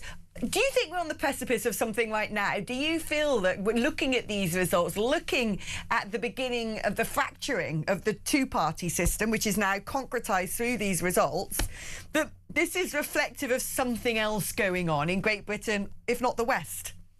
It potentially is. Time will tell whether this change is going to be cemented in. What has happened, the big seismic shift, was that it was traditionally in the 20th century that economics determined where you were on the political spectrum. And you had, Labour versus Conservative free markets versus state involvement in the economy. Now it's culture. It is identity. It is whether you are somewhere or anywhere. It is globalization, the globalists versus the nationalists. And culture has now become basically the seesaw upon which you can measure where someone's politics are. And it's actually people like the Lib Dems who are far more to one side than actually the old Labour Party was. That was the shift that we saw happening in 2019 when you saw essentially the Tory party became very much more of a working class party. People who were traditional small C conservatives who had been voting Labour all their lives, part of the Red Wall, they lent their vote to Boris Johnson, and suddenly you found that class was no longer the same determinant of where you were politically. And that was the great political realignment. What happened, of course, was Boris Johnson and the Tories betrayed that working class vote that had been lent to them. It had been lent to them in 2019 to say, look, let's see what you do with this. And that was betrayed, and that vote has now gone over to reform. That's what you're seeing here. If you look at the results that we've just had today, what you can see is that the shadow of the Brexit referendum looms large over this election. Wherever people voted for Brexit, about 40% of those people voted for reform, and where people voted for Remain, a similar number voted for the Green Party in this election. So that's what you're seeing here. The question is, of course, will that vote get baked into reform? And only time will tell. It'll be basically, I would say, a 5 to 10 year period when we can see whether people will stick with these parties or whether this will be a temporary aberration and people will go back to Labour and Tory in the future.